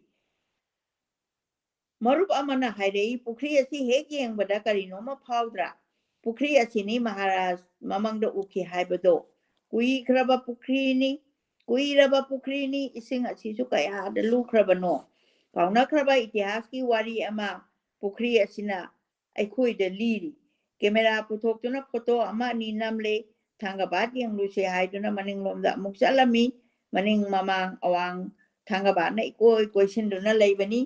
ꯊꯥꯡꯒꯕꯥꯠꯅꯤ ꯍꯥꯏꯕꯇꯅꯤ ꯃꯅꯤꯡ ꯊꯪꯕꯗꯗꯤ ꯏꯁꯤꯡ ꯑꯃꯠꯇꯁꯨ ꯂꯩꯇ꯭ꯔꯦ ꯅꯣꯡꯖꯨ ꯄꯟꯊꯥꯗꯗꯤ ꯏꯁꯤꯡ ꯁꯣꯏꯗꯅ ꯂꯩꯔꯝꯒꯅꯤ ꯇꯨꯔꯦꯜ ꯑꯃꯟꯕ ꯃꯔꯤꯜꯒꯨꯝ ꯏꯀꯨꯠ ꯀꯨꯠꯅ ꯁꯥꯡꯅ ꯂꯩꯕ ꯎꯔꯛꯏ ꯅꯥꯔꯛ ꯃꯣꯡꯁꯣꯡ ꯎꯄꯥꯜ ꯋꯥꯄꯥꯜꯇꯅ ꯊꯜꯂꯕ ꯃꯐꯝ ꯑꯃ ꯑꯣꯏꯈ꯭ꯔꯦ ꯂꯤꯜ ꯑꯃꯗꯤ ꯁꯥ ꯀꯩꯒꯤ ꯃꯀꯣꯜ ꯑꯣꯏꯔꯝꯒꯗꯕꯁꯨ ꯃꯥꯜꯂꯦ ꯑꯗꯨꯕꯨ ꯑꯀꯤ ꯇꯨꯖꯨꯡꯅꯤꯡꯉꯥꯏ ꯑꯣꯏꯔꯤꯕ ꯃꯐꯝ ꯑꯁꯤꯗ ꯑꯩꯒꯤ ꯄꯨꯛꯅꯤꯡꯁꯨ ꯁꯨꯝꯍꯠꯂꯝꯃꯤ ꯍꯧꯈ꯭ꯔꯕ ꯏꯇꯤꯍꯥꯁꯀꯤ ꯑꯃꯝꯕ ꯂꯝꯗꯝ ꯑꯃꯗ ꯑꯁꯨꯝꯅ ꯄꯨꯁꯤꯟꯕꯒꯨꯝꯅ ꯇꯧꯏ ꯃꯥꯔꯖꯤꯠ ꯃꯍꯥꯔꯥꯖꯒꯤ ꯃꯣꯡꯐꯝꯒꯤ ꯐꯨꯔꯥ ꯑꯃꯁꯨ ꯙꯂꯥꯏ ꯇꯨꯔꯦꯟꯒꯤ ꯇꯣꯔꯕꯥꯟꯗ ꯃꯇꯝ ꯀꯨꯏꯅ ꯂꯩꯔꯝꯃꯤ ꯍꯥꯏ ꯋꯥꯔꯤꯗꯤ ꯇꯥꯔꯦ ꯐꯨꯔꯥꯗꯨ ꯌꯦꯡꯕꯗ ꯆꯠꯂꯨꯕꯗꯤ ꯉꯝꯃꯨꯗ꯭ꯔꯦ ꯌꯦꯡꯕ ꯌꯥꯝꯅ ꯆꯠꯅꯤꯡꯈꯤ ꯃꯇꯝ ꯐꯪꯈꯤꯗ꯭ꯔꯦ ꯐꯨꯔꯥ ꯑꯁꯦ ꯆꯥꯎꯔꯥꯛꯅ ꯐꯨꯠ 39ꯃꯨꯛ ꯋꯥꯡꯒꯅꯤ ꯐꯨꯠ 3ꯃꯨꯛ ꯄꯥꯛꯀꯅꯤ ꯍꯥꯏ ꯍꯧꯖꯤꯛ ꯐꯨꯔꯥꯗꯣ ꯏꯁꯤꯡꯒꯤ ꯏꯆꯦꯜꯅ ꯄꯨꯊꯈꯤꯗꯨꯅ ꯙꯂꯥꯏ ꯇꯨꯔꯦꯟ ꯈꯣꯡꯅꯨꯡꯗ ꯂꯩꯉꯣꯏꯅ ꯐꯨꯟꯖꯤꯟꯗꯨꯅ ꯃꯇꯝꯒꯤ ꯅꯨꯡꯁꯤ ꯍꯩꯇꯕ ꯆꯩꯊꯦꯡ ꯋꯥꯅ ꯈꯥꯡꯉꯤ ꯃꯁꯛ ꯎꯔꯛꯇ꯭ꯔꯕꯁꯨ ꯆꯩꯅꯥ ꯆꯩꯊꯦꯡ ꯐꯪꯂꯕ ꯃꯍꯥꯛꯀꯤ ꯇꯦꯡꯊꯥꯈꯣꯜ ꯑꯗꯨ ꯐꯥꯎꯕꯗꯤ ꯇꯥꯔꯛꯂꯦ ꯔꯥꯖꯁꯤꯔ ꯚꯩꯒꯆꯟꯗ꯭ꯔꯅ ꯈꯩꯌꯣꯏ ꯔꯣꯟ ꯀꯣꯔꯧ ꯅꯤꯡꯊꯤꯟ ꯆꯥꯏꯕꯤ ꯁꯦꯟꯕꯤ ꯇꯦꯈꯥꯎ ꯂꯥꯟ ꯊꯕꯤ ꯄꯥꯟꯅꯗꯨꯅ ꯄꯣꯛꯄ ꯃꯩꯗꯤꯡꯉꯨ ꯃꯥꯔꯖꯤꯠ ꯃꯤꯔꯩꯕꯥꯛꯇ ꯆꯪꯖꯐꯝ ꯂꯧꯗꯨꯅ ꯂꯩꯔꯝꯂꯕꯁꯨ ꯄꯤꯗꯣꯟꯅ ꯂꯩꯔꯝꯕꯗꯤ ꯅꯠꯇꯦ ꯅꯤꯡꯊꯧ ꯑꯃ ꯑꯣꯏꯕꯒꯤ ꯃꯇꯤꯛ ꯃꯒꯨꯟ ꯂꯩꯅ ꯃꯅꯤꯟ ꯅꯥꯏꯅ ꯄꯥꯜꯂꯝꯃꯤ ꯍꯥꯏꯕ ꯈꯪꯂꯛꯏ ꯀꯁꯥꯔꯗ ꯂꯥꯟꯗꯥꯗꯨꯅ ꯃꯌꯥꯡꯁꯤꯡꯕꯨ ꯃꯥꯏꯊꯤꯕ ꯄꯤꯕꯗꯒꯤ ꯃꯩꯗꯤꯡꯉꯨ ꯃꯌꯥꯡꯉꯝꯕ ꯃꯤꯡꯊꯣꯟꯈꯤꯕꯅꯤ ꯃꯩꯗꯤꯡꯉꯨꯅ ꯂꯩꯔꯝꯕ ꯃꯐꯝ ꯑꯗꯨ ꯎꯔꯨꯕꯗ ꯅꯤꯡꯁꯤꯡꯂꯛꯏ ꯁꯦꯝꯖꯤꯟ ꯁꯥꯖꯟꯕꯤꯗ꯭ꯔꯕ ꯃꯩꯇꯩ ꯅꯤꯡꯊꯧꯅ ꯂꯩꯔꯝꯕ ꯀꯥꯟꯆꯤꯄꯨꯔꯒꯤ ꯀꯣꯅꯨꯡ ꯑꯃꯟꯕ ꯑꯃꯁꯨꯡ ꯀꯪꯂꯥ ꯉꯁꯤꯗꯤ ꯃꯐꯝ ꯑꯁꯦ ꯏꯆꯤꯛ ꯆꯤꯛꯈ꯭ꯔꯦ ꯇꯔꯛꯅ ꯎꯔꯦ ꯃꯔꯩꯕꯥꯛ ꯃꯖꯥꯇꯤꯕꯨ ꯅꯨꯡꯁꯤꯖꯕ ꯃꯅꯤꯄꯨꯔꯤ ꯃꯆꯥꯁꯤꯡ ꯃꯔꯛꯇ ꯃꯐꯝ ꯑꯁꯤꯗ ꯂꯥꯛꯏ ꯏꯇꯤꯍꯥꯁꯀꯤ ꯈꯣꯡꯒꯨꯜ ꯂꯤꯕ ꯃꯐꯝ ꯑꯁꯦ ꯃꯩꯇꯩꯁꯤꯡꯒꯤ ꯇꯤꯔꯊ ꯁ꯭ꯊꯥꯟ ꯑꯃꯅꯤ ꯆꯍꯤ ꯌꯥꯝꯁꯜꯂꯛꯂꯕꯁꯨ ꯃꯁꯨ ꯏꯕꯨꯡꯉꯣ ꯑꯅꯤꯅ ꯃꯕꯨꯙꯧ ꯃꯍꯥꯔꯥꯖꯒꯤ ꯈꯣꯡꯒꯨꯜ ꯃꯨꯠꯇꯅꯕ ꯆꯦꯛꯁꯤꯟꯅ ꯉꯥꯛ ꯁꯦꯠꯂꯤ ꯃꯈꯣꯏꯒꯤ ꯊꯃꯣꯏꯗ ꯃꯔꯩꯕꯥꯛ ꯃꯅꯤꯄꯨꯔꯕꯨ ꯅꯨꯡꯁꯤꯖꯕꯒꯤ ꯏꯆꯦꯜ ꯆꯦꯜꯂꯤ ꯃꯄꯥꯟ ꯊꯣꯡꯗ ꯄꯤꯗꯣꯟꯅ ꯇꯨꯁꯣꯟꯅ ꯎꯔꯕꯁꯨ ꯊꯃꯣꯏꯗꯗꯤ ꯆꯥꯎꯊꯣꯛꯆꯔꯤ ꯑꯩꯈꯣꯏ ꯃꯩꯇꯩꯅꯤ ꯃꯥꯔꯖꯤꯠ ꯃꯍꯥꯔꯥꯖꯒꯤ ꯃꯁꯨꯁꯤꯡꯅꯤ ꯆꯤꯡꯊꯪꯈꯣꯝꯕ ꯀꯥꯔꯇꯥ ꯃꯍꯥꯔꯥꯖꯒꯤꯅ ꯁꯅꯥ ꯏꯅꯤ ꯐꯅ ꯌꯥꯝꯅ ꯍꯪꯂꯦ ꯌꯦꯡꯕ ꯌꯥꯕꯁꯨ ꯌꯦꯡꯂꯦ ꯐꯤꯒꯥꯎ ꯁꯥꯅ ꯄꯨꯛꯅꯤꯡꯗ ꯐꯅ ꯌꯥꯝꯅꯁꯨ ꯍꯥꯞꯆꯤꯟꯖꯔꯦ ꯂꯝꯗꯝ ꯑꯁꯤꯒꯤ ꯏꯇꯤꯍꯥꯁ ꯋꯥꯔꯤ ꯋꯥꯈꯣꯡ ꯃꯔꯨꯞ ꯃꯄꯥꯡꯁꯤꯡ ꯑꯃꯗꯤ ꯁꯅꯈ꯭ꯋꯥꯁꯤꯡ ꯑꯁꯤꯅ ꯂꯤꯕꯤꯔꯤꯕ ꯃꯌꯥꯝ ꯑꯁꯦ ꯄꯨꯗꯨꯅ ꯄꯣꯛꯅꯐꯝ ꯂꯝꯗꯝꯗ ꯍꯟꯈꯤꯒꯗꯧꯔꯤꯕꯅꯤ ꯃꯁꯤ ꯑꯩꯈꯣꯏꯅꯗꯤ ꯁꯅꯥ ꯂꯨꯄꯥꯗꯒꯤ ꯍꯦꯟꯅ ꯃꯃꯜ ꯌꯥꯝꯃꯤ ꯃꯁꯤ ꯑꯩꯉꯣꯟꯗꯗꯤ ꯁꯅꯥ ꯂꯨꯄꯥꯗꯒꯤ ꯍꯦꯟꯅ ꯃꯃꯜ ꯌꯥꯝꯃꯤ ꯀꯥꯏꯅꯊꯪꯗ ꯈꯪꯂꯛꯏ ꯍꯪꯕ ꯌꯥꯕ ꯈꯔꯗꯤ ꯆꯤꯠꯊꯍꯧꯔꯦ ꯁꯅꯈ꯭ꯋꯥꯁꯤꯡ ꯑꯁꯦ ꯃꯆꯥ ꯏꯕꯨꯡꯉꯣ ꯏꯕꯦꯝꯃ ꯀꯌꯥ ꯂꯩꯔꯤꯕ ꯃꯈꯣꯏꯅ ꯊꯣꯛꯈ꯭ꯔꯕ ꯃꯇꯝꯗ ꯆꯥꯎꯔꯕ ꯃꯐꯝ ꯑꯁꯤ ꯀꯅꯥꯅ ꯉꯥꯛ ꯁꯦꯟꯗꯨꯅ ꯂꯩꯍꯧꯒꯅꯤ ꯔꯥꯅꯤ ꯕꯖꯥꯔꯗ ꯃꯩꯇꯩꯒꯤ ꯈꯨꯜ ꯀꯌꯥ ꯂꯩꯔꯤꯕ ꯃꯤꯁꯤꯡꯅ ꯀꯌꯥꯝ ꯌꯥꯝꯂꯤꯕ ꯗꯦꯕꯦꯟꯗ꯭ꯔ ꯃꯍꯥꯔꯥꯖꯒꯤ ꯃꯇꯝꯗꯒꯤ ꯂꯩꯔꯛꯂꯕ ꯗꯥꯀꯥꯒꯤ ꯃꯅꯤꯄꯨꯔ ꯄꯔꯥ ꯃꯥꯡꯈꯤꯕꯒꯨꯝ ꯃꯐꯝ ꯑꯁꯤꯁꯨ ꯃꯥꯡꯈ꯭ꯔꯒꯗꯔꯥ ꯃꯩꯇꯩꯒꯤ ꯇꯤꯔꯊꯁꯊꯥꯟ ꯔꯥꯅꯤ ꯕꯖꯥꯔꯗ ꯃꯩꯗꯤꯡꯉꯨ ꯃꯥꯔꯖꯤꯠꯀꯤ ꯈꯣꯡꯒꯨꯜ ꯃꯨꯠꯈ꯭ꯔꯒꯗꯔꯥ ꯇꯞꯅ ꯂꯥꯛꯈꯤ ꯑꯩꯒꯤ ꯋꯥꯈꯜꯒꯤ ꯃꯪꯂꯥꯟꯗ ꯁꯤꯗ ꯂꯣꯏꯖꯔꯦ ꯉꯁꯤꯒꯤꯗꯤ ꯄꯨꯝꯅꯃꯛꯄꯨ ꯈꯣꯏꯔꯝꯖꯔꯤ ꯅꯣꯡꯂꯨꯛꯆꯔꯤ ꯚꯛꯇꯤ ꯀꯠꯆꯔꯤ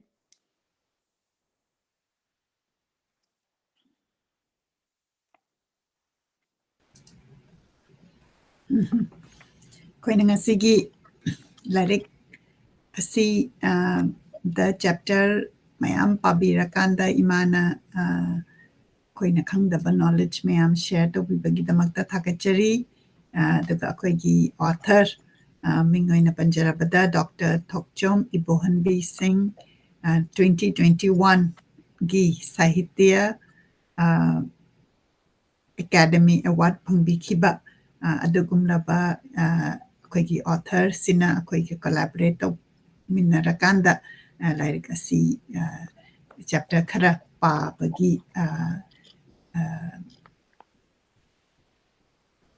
ꯌꯥꯕꯤꯔꯛꯄꯒꯤ ꯑꯩꯈꯣꯏꯅ ꯄꯥꯕꯗ ꯌꯥꯕꯤꯔꯛꯄꯒꯤ ꯊꯥꯒꯠꯆꯔꯤ ꯈꯨꯔꯨꯝꯖꯔꯤ ꯑꯩꯈꯣꯏ ꯑꯣꯊꯔꯒꯤꯗꯃꯛꯇ ꯂꯚ ꯑꯦꯟ ꯂꯥꯏꯛ ꯊꯥꯕꯤꯔꯛꯎ ꯑꯗꯨꯒ ꯀꯃꯦꯟ ꯊꯥꯕꯤꯔꯛꯎ ꯕꯪꯒꯕꯟꯙꯨꯒꯤ ꯂꯩꯕꯥꯛꯇ ꯍꯥꯏꯕꯁꯤꯅꯤ ꯑꯩꯈꯣꯏ ꯃꯥꯅ ꯍꯧꯖꯤꯛ ꯍꯧꯖꯤꯛ ꯃꯁꯤ 2002ꯗ ꯏꯈꯤꯕꯅꯤ ꯇ꯭ꯔꯥꯚꯦꯂꯣꯛꯁꯤ ꯃꯁꯤ ꯏꯃꯥꯅ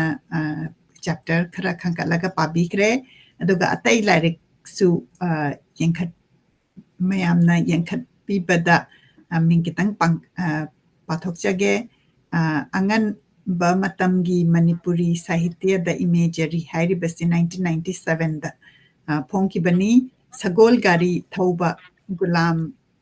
ꯗꯤꯟ ꯍꯥꯏꯕꯁꯤꯅ 2013ꯗ ꯐꯣꯡꯈꯤꯕ ꯃꯁꯤ ꯇ꯭ꯔꯥꯟꯁꯂꯦꯁꯟꯅꯤ ꯃꯥꯙꯕ ꯔꯥꯝ ꯋꯥꯍꯦꯡꯕ ꯍꯥꯏꯕꯁꯤꯁꯨ 2016ꯗ ꯐꯣꯡꯈꯤ ꯃꯁꯤ ꯁꯥꯍꯤꯇ꯭ꯌ ꯑꯦꯀꯥꯗꯃꯤ 2016ꯗ ꯐꯣꯡꯈꯤ ꯑꯗꯨꯒ ꯑꯩꯈꯣꯏꯒꯤ ꯑꯣꯊꯔ ꯃꯁꯥꯃꯛꯁꯤ ꯁꯤꯡꯖꯃꯩ ꯃꯊꯛ ꯆꯣꯡꯊꯥꯝ ꯂꯩꯀꯥꯏꯗ ꯄꯣꯛꯈꯤꯕꯅꯤ ꯑꯦꯄ꯭ꯔꯤꯜ ꯇꯥꯡ 5 1951ꯗ ꯑꯗꯨꯒ ꯃꯅꯤꯄꯨꯔꯤ ꯗꯤꯄꯥꯔꯠꯃꯦꯟꯠꯒꯤ DM ꯀꯣꯂꯦꯖ ꯑꯣꯐ ꯑꯥꯔꯠꯁ ꯏꯝꯐꯥꯜꯗ ꯍꯦꯗ ꯑꯣꯏꯅ ꯂꯩꯕꯤꯔꯝꯕ general secretary Manipur state Kala ꯑꯦꯀꯥꯗꯃꯤꯗ ꯂꯩꯕꯤꯔꯝꯕ Manipuri language advisory board of Sahitya Akademi New Delhi ꯗꯁꯨ ꯂꯩꯕꯤꯔꯝꯃꯤ ꯑꯗꯨꯒ ꯅꯍꯥꯔꯣꯜ ꯁꯥꯍꯤꯇ꯭ꯌ ꯄ꯭ꯔꯦꯃꯤ ꯁꯃꯤꯇꯤ ꯏꯝꯐꯥꯜꯒꯤ ꯂꯥꯏꯐ ꯃꯦꯝꯕꯔ ꯑꯣꯏꯕꯤꯕ ꯃꯅꯤꯄꯨꯔꯤ ꯁꯥꯍꯤꯇ꯭ꯌ ꯄꯔꯤꯁꯠ ꯏꯝꯐꯥꯜꯗꯁꯨ ꯂꯩꯕꯤꯕ ꯁꯤꯒꯨꯝꯕ ꯌꯥꯝꯅ ꯑꯩꯈꯣꯏꯒꯤ ꯃꯤꯡ ꯂꯩꯔꯕ ꯑꯣꯊꯔꯅꯤ ꯑꯩꯒꯤꯗꯃꯛꯇꯗꯤ ꯑꯩꯈꯣꯏꯅ ꯂꯥꯏꯕ꯭ꯔꯦꯔꯤ ꯑꯣꯐ ꯃꯅꯤꯄꯨꯔ ꯍꯧꯒꯠꯂꯛꯄꯗ ꯌꯥꯝꯅ ꯀꯣꯂꯥꯕꯣꯔꯦꯇꯤꯚ ꯑꯣꯏꯕ ꯄꯥꯕꯨꯡꯅꯤ ꯑꯩ ꯉꯁꯤ ꯐꯥꯎꯕꯗꯤ ꯑꯃꯨꯛꯇꯪ ꯎꯅꯕ ꯐꯪꯖꯗ꯭ꯔꯤ ꯃꯊꯪ ꯊꯣꯛꯂꯛꯄꯗ ꯑꯃꯨꯛ ꯎꯅꯕ ꯐꯪꯅꯅꯕ ꯑꯩ ꯅꯤꯖꯔꯤ ꯍꯥꯏꯇꯥꯔꯦ ꯑꯗꯨꯅ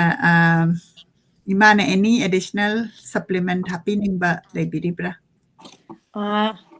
ꯁꯄ꯭ꯂꯤꯃꯦꯟꯁꯤ ꯑꯩ ꯐꯣꯇꯣꯁꯤꯡꯁꯤ ꯅꯍꯥꯟꯃꯨꯛ ꯑꯩꯅ ꯎꯠꯄꯗ ꯈꯤꯇꯪ ꯃꯄꯨꯡ ꯐꯥꯔꯝꯒꯗꯕ ꯃꯥꯟꯗꯦ ꯑꯗꯨꯅ ꯉꯁꯤ ꯑꯃꯨꯛꯀ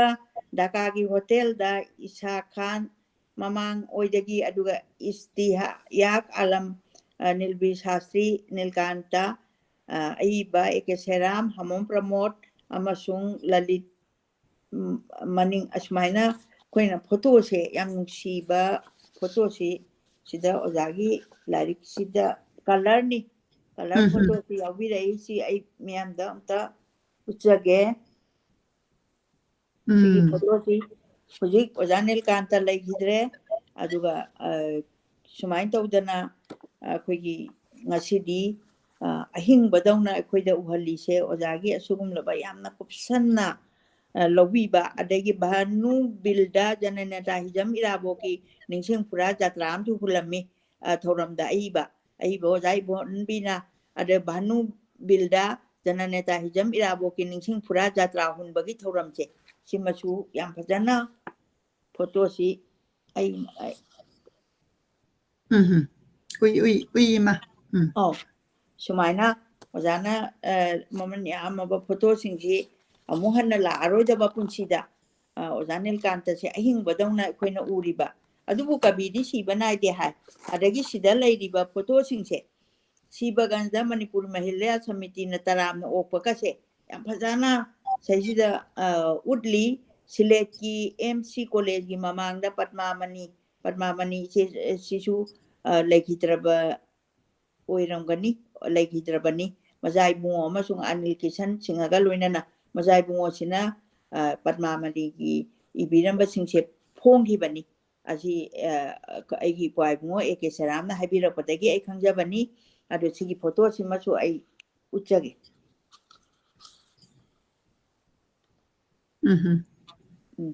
ꯁꯨꯃꯥꯏꯅ ꯇꯧꯗꯅ ꯃꯈꯜ ꯃꯊꯦꯜ ꯀꯌꯥꯒꯤ ꯃꯤꯑꯣꯏ ꯃꯤꯆꯥꯟ ꯐꯕ ꯑꯗꯨꯒ ꯑꯩꯈꯣꯏꯒꯤ ꯃꯩꯇꯩꯅꯤ ꯍꯥꯏꯔꯒ ꯃꯅꯤꯄꯨꯔꯗꯩ ꯂꯥꯛꯄꯅꯤ ꯍꯥꯏꯔꯒ ꯃꯊ꯭ꯋꯥꯏ ꯍꯛꯆꯥꯡ ꯌꯥꯎꯅ ꯂꯣꯏꯅꯃꯛꯀ ꯂꯦꯡꯊꯣꯛꯄꯤꯔꯛꯇꯅ ꯐꯪꯁꯟ ꯇꯧꯕ ꯃꯐꯝ ꯑꯃꯗ ꯑꯣꯛꯄꯤꯕꯁꯦ ꯑꯩꯈꯣꯏ ꯏꯁꯥꯁꯨ ꯌꯥꯝꯅ ꯌꯥꯝ ꯍꯔꯥꯎꯖꯕ ꯑꯃ ꯌꯥꯎꯔꯨꯗ꯭ꯔꯒꯁꯨ ꯌꯥꯎꯕꯒ ꯆꯞ ꯃꯥꯟꯅꯅ ꯐꯪꯖꯩ ꯍꯥꯏꯅ ꯑꯁꯨꯃꯥꯏꯅ ꯑꯩ ꯄꯥꯎ ꯊꯝꯖꯒꯦ ꯂꯣꯏꯅꯅ ꯑꯩ ꯃꯇꯥꯡ ꯑꯁꯤꯗ ꯇꯦꯟꯁꯤꯟꯖꯒꯦ ꯑꯗꯨꯒ ꯄꯨꯝꯅꯃꯛꯄꯨ ꯈꯣꯏꯔꯝꯖꯩ ꯌꯥꯝꯅ ꯅꯨꯡꯉꯥꯏ ꯐꯣꯇꯣꯁꯦ ꯑꯩꯈꯣꯏ ꯃꯥꯅ ꯒ꯭ꯂꯤꯝꯁ ꯎꯠꯂꯒꯁꯨ ꯌꯥꯝ ꯀꯟꯅ ꯂꯥꯏꯔꯤꯛꯁꯤ ꯄꯥꯏꯔꯀꯥꯟꯗ ꯏꯁꯥꯗ ꯂꯥꯏꯔꯤꯛꯀꯤ ꯀꯣꯄꯤꯁꯤ ꯂꯩꯔꯒ ꯌꯦꯡꯕꯗꯣ ꯑꯗꯨꯒꯤ ꯃꯍꯥꯎꯗꯨꯗꯤ ꯑꯩꯈꯣꯏꯅ ꯏꯟꯇꯔꯅꯦꯠꯀꯤ ꯈꯨꯠꯊꯥꯡꯁꯤꯗ ꯐꯪꯉꯣꯏ ꯑꯩꯅꯁꯨ ꯃꯗꯨ ꯂꯥꯏꯔꯤꯛꯁꯤ ꯄꯥꯏꯔꯀꯥꯟꯗ ꯌꯦꯡꯅꯤꯡꯉꯤ ꯑꯗꯨꯕꯨ ꯃꯁꯤꯒꯤ ꯂꯥꯏꯔꯤꯛꯁꯤ ꯏꯃꯥꯅꯁꯨ ꯉꯁꯥꯏ ꯄꯟꯕꯤꯈ꯭ꯔꯦ ꯇꯥꯕꯤꯔꯤꯕ ꯄꯨꯝꯅꯃꯛꯅ ꯀꯣꯄꯤ ꯄꯥꯝꯕꯤꯔꯒꯗꯤ ꯁꯣꯏꯗꯅ ꯃꯦꯁꯦꯖ ꯇꯧꯕꯤꯔꯛꯎ ꯑꯩꯈꯣꯏꯅ ꯑꯗꯨꯝ ꯀꯣꯄꯤ ꯑꯁꯤ ꯐꯪꯍꯟꯅꯕ ꯁꯤꯟꯖꯔꯛꯀꯦ ꯍꯃꯤꯡꯕꯔꯗꯇ ꯗꯦꯂꯤꯚꯔꯤ ꯇꯧꯅꯕ ꯏꯃꯥ ꯂꯥꯏꯔꯤꯛꯁꯤ ꯃꯃꯜ ꯀꯌꯥꯅꯣ ꯑꯝꯇꯪ ꯑꯩꯈꯣꯏ ꯃꯌꯥꯝꯗ ꯑꯝꯇ ꯁꯦꯌꯔ ꯇꯧꯕꯤꯌꯨ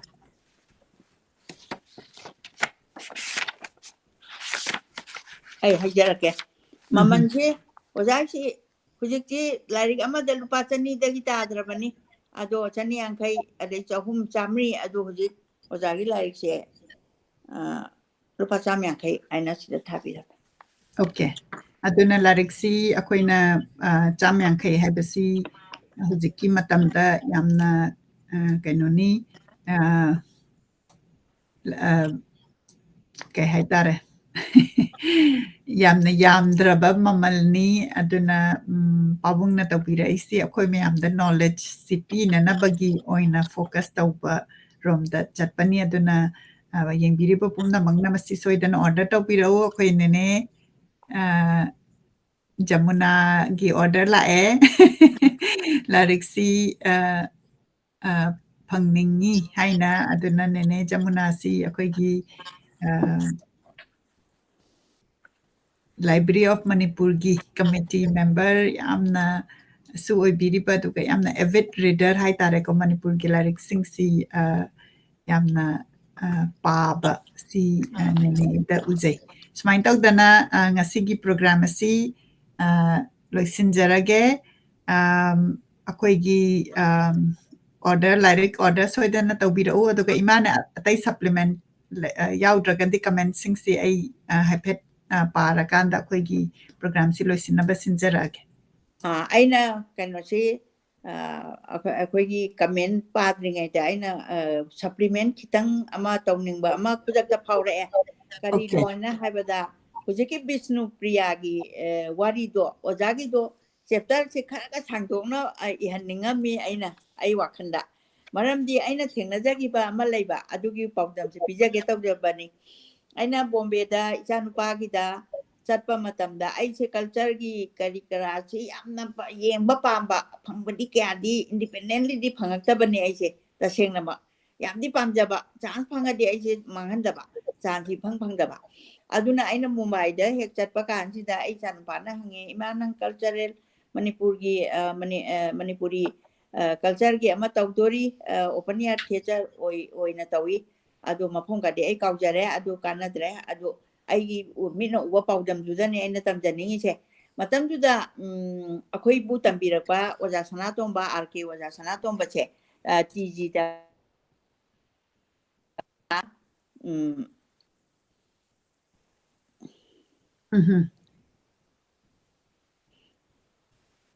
ꯌꯥꯅꯤ ꯑꯗꯨꯅ ꯇꯥꯕꯤꯔꯣ ꯑꯣꯖꯥ ꯁꯅꯥꯇꯣꯝꯕꯁꯦ ꯁꯤꯅ ꯄꯨꯔꯛꯑꯒ ꯃꯅꯤꯄꯨꯔ